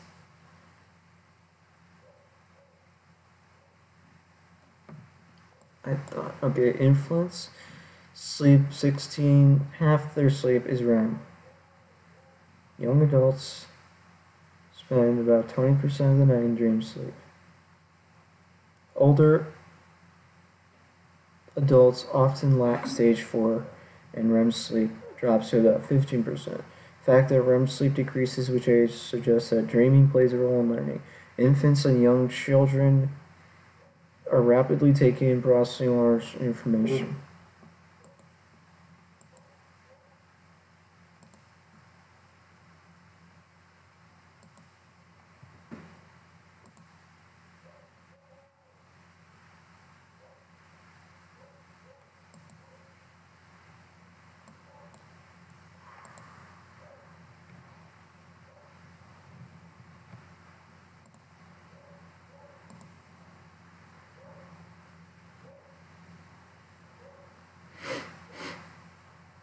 In which two will you see very similar brainwave patterns?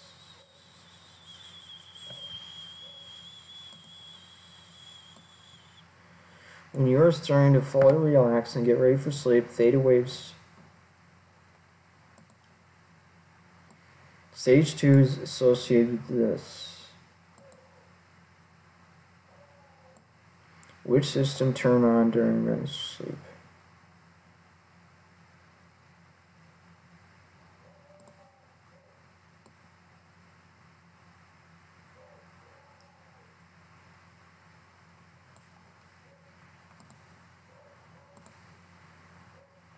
Which stage is the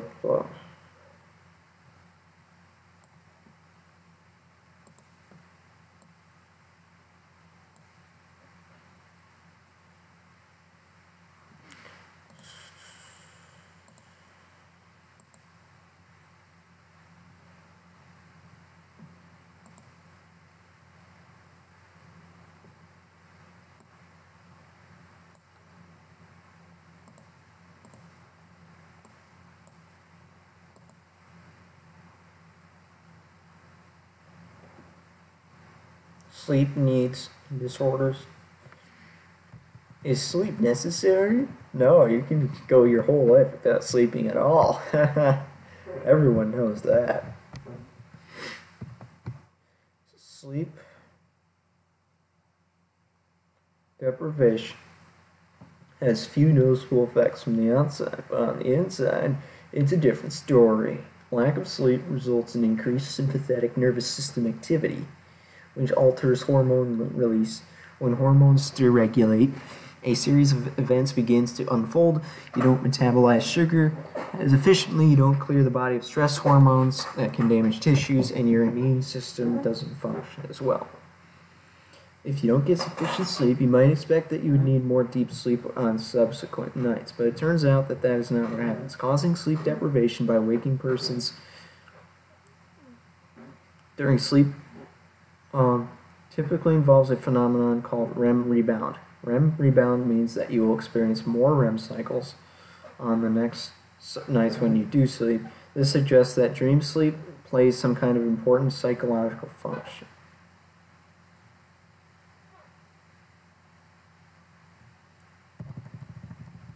Sleep theories, why do we sleep?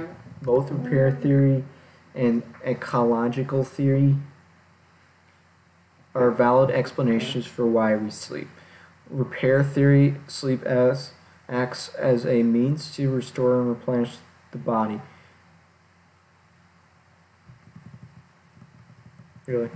This theory may account for the effects of sleep deprivation for the observation of that athletes who expend great energy during the day tend to experience more deep sleep during the night. Surprisingly, however, loss of our deep sleep stages where our body restoration takes place does not seem to have a great deal of negative impact on our waking state. This has led researchers to speculate about the importance of the deep sleep stages. If they were vitally important to survival, one would expect that we would try to make up for lost deep sleep during subsequent sleep cycles. Interestingly, no.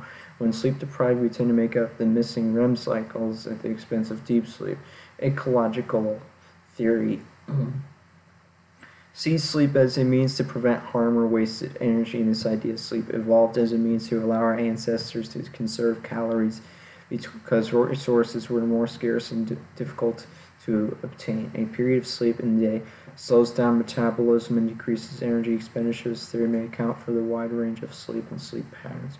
In animals, Wiles Webb developed an idea called the protective role hypothesis, which could fall under ecological theory. Webb suggests that sleep evolved as a means to avoid danger during the dark hours. His theory suggests that it was simply dangerous to be wandering around in the dark. Recently, scientists are looking more closely at one part of the sleep cycle to determine its role in memory as stated previously. REM sleep needs to change over the life cycle. Young children need more REM sleep than older adults, and young adults who are learning new things will have an increase in REM periods throughout the night. This suggests that there is a clear relationship between learning and sleep. In addition, When individuals are sleep deprived, they tend to experience a phenomenon called REM rebound. The next time they sleep, they increase dream sleep, not as deep sleep. REM may be the time in the day when we are solidifying daytime learning by sorting, organizing, and storing information.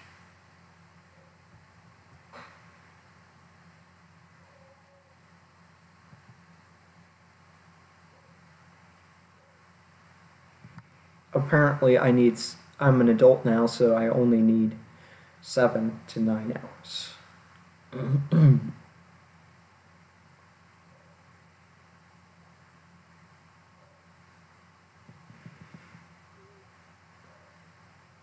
But I'm a teen. Sleep disorders. A significant number of American adults suffer from sleep disorders. That's insomnia. It is one of the most commonly reported sleep disorders and can involve inability to fall asleep, frequent wakening through the night, or waking too early in the morning. An average of 40% of individuals experience insomnia at some time in their life. Insomnia generally resolves, but it may take a year or more. Oopsies, it doesn't. I have to take pills. Oops. The most effective treatment involves developing good sleep behaviors and excessive need for sleep. Hypersomnia.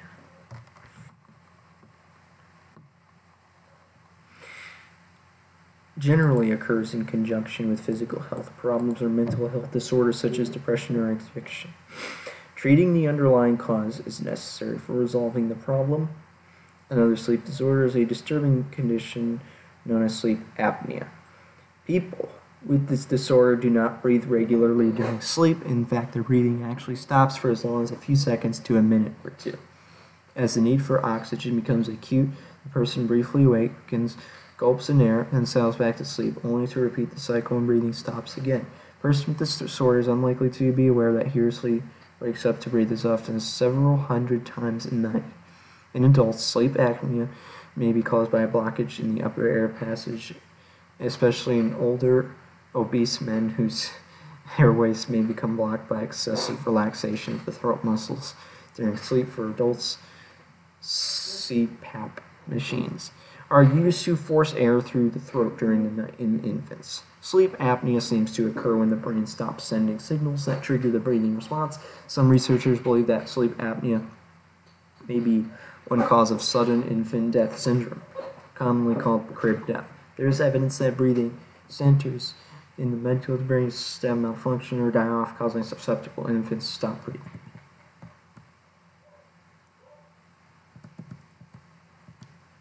A peculiar sleep disorders, narcolepsy, manifests as uncontrollable sleep attacks in which a person falls asleep suddenly. The attack may last a few minutes or may last half an hour. EEG monitoring reveals that these attacks involve the immediate onset of REM sleep. Since REM sleep produces a loss of muscle tone, most victims collapse the moment they lapse into sleep. For this reason, narcoleptic attacks can endanger a person's life, particularly if they occur while driving or operating dangerous machinery. Although we still don't know why it occurs, the fact that many narcoleptics seem to most likely to have sleep attacks during periods of high anxiety or tension suggests that narcolepsy may be some kind of reaction to stress. However, researchers have linked narcolepsy to a neurodegenerative disorder in the brain mechanisms that control sleep, and this disorder may involve inadequate production of the hypothalamic hormone orexin, which is believed to play a role in arousal and the inhibition of REM sleep.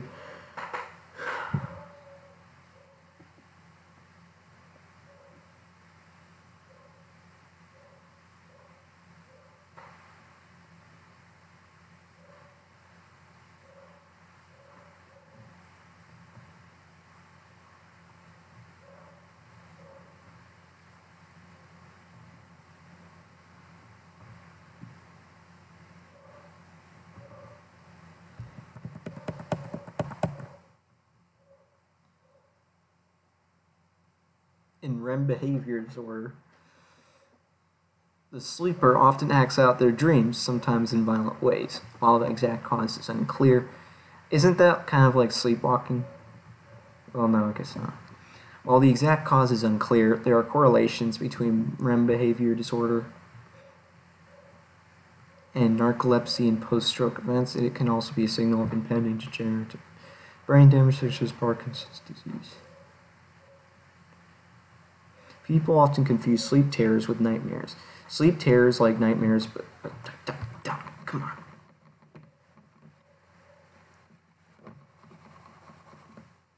Are frightening experiences associated with sleep.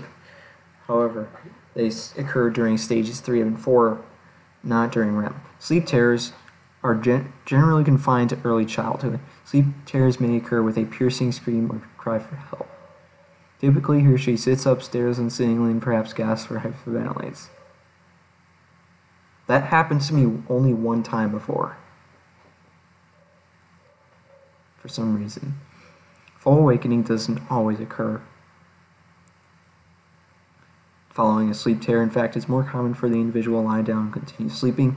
People awake by a sleep terror usually recall a sense of intense fear but do not recall the content of a dream. They go back to sleep easily and do not recall the experience when they wake in the morning. Well, yeah, maybe that happened to me a lot more times. I just don't remember it. Well, I do remember it happening once before.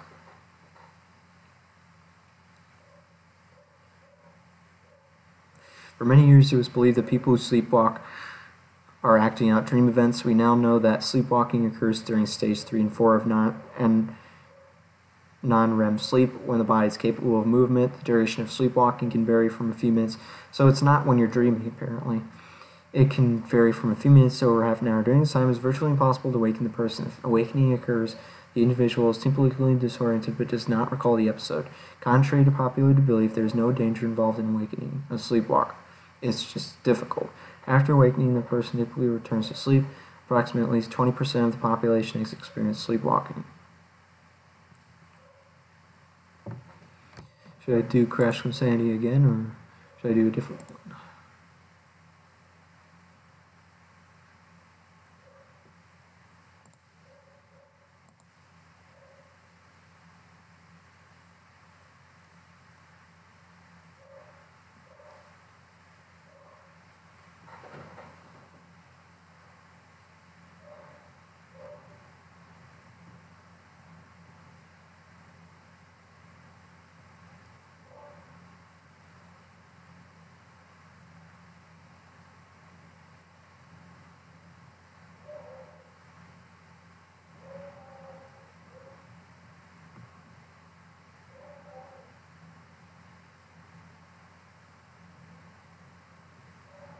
Too quiet to hear the infinite videos, and there are no responses in the comments. Yay! So therefore, I shall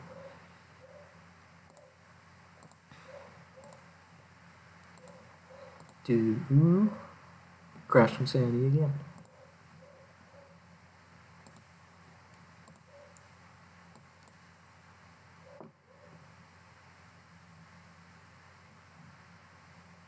Sleepwalkers can negotiate obstacles, although they move quite clumsily. Occasionally, sleepwalking may subject a person to extreme danger. In one case reported in a news account, a man sleepwalked out the door of a travel trailer as it was being pulled along a highway. Parents can reduce the possibility of their child being injured during sleepwalking by adjusting the environment, for instance, putting gates across windows and at the tops of stairs. Frequent sleepwalking results is considered serious because of the consequences of falling.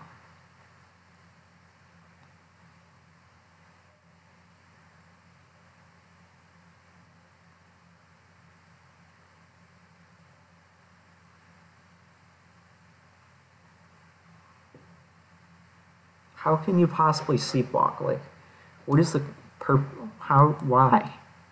They're not acting out dreams, so why? Doesn't say.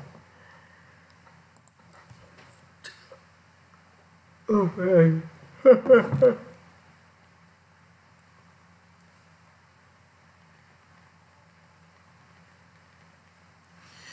Raphael has started complaining that he can't go to sleep at night. That's funny.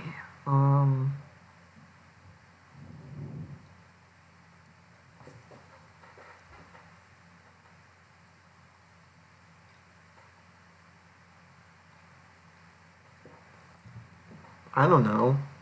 It didn't really say anything. It said change your sleeping behavior. In which sleep disorder is orexin inadequate? I think it's this. Can't remember. Students should get this much sleep. This disorders people act out their dreams. What is it?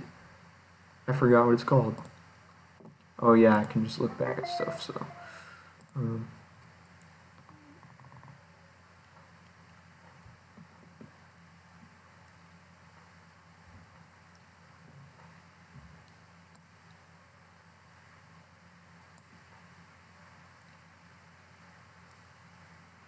Oh, it's narcolepsy, not.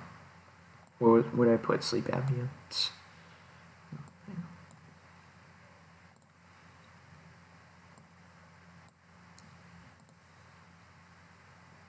REM behavior disorder.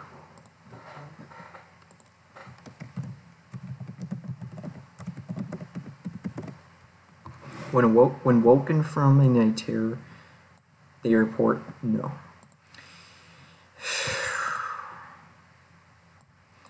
The theory. Okay, that was not from this reading. Or was it? Bum bum bum.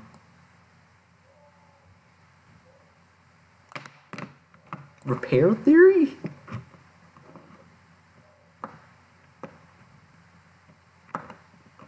I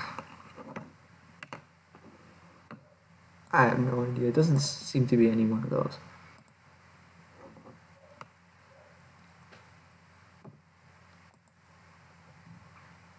Did I forget to answer the last question? Nope. Stop trying to go to sleep and find something else to do. What? I didn't know that was the best advice. I thought the best thing to do would just be keep trying to sleep. Okay. What? I didn't change my answer to narcolepsy? I'm stupid. I'm pretty sure I did.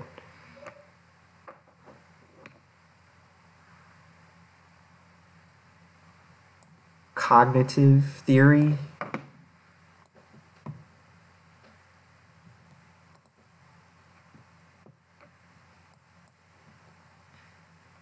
It's funny because I'm almost done with these lectures, but I kind of want to eat dinner now. Dang it, computer.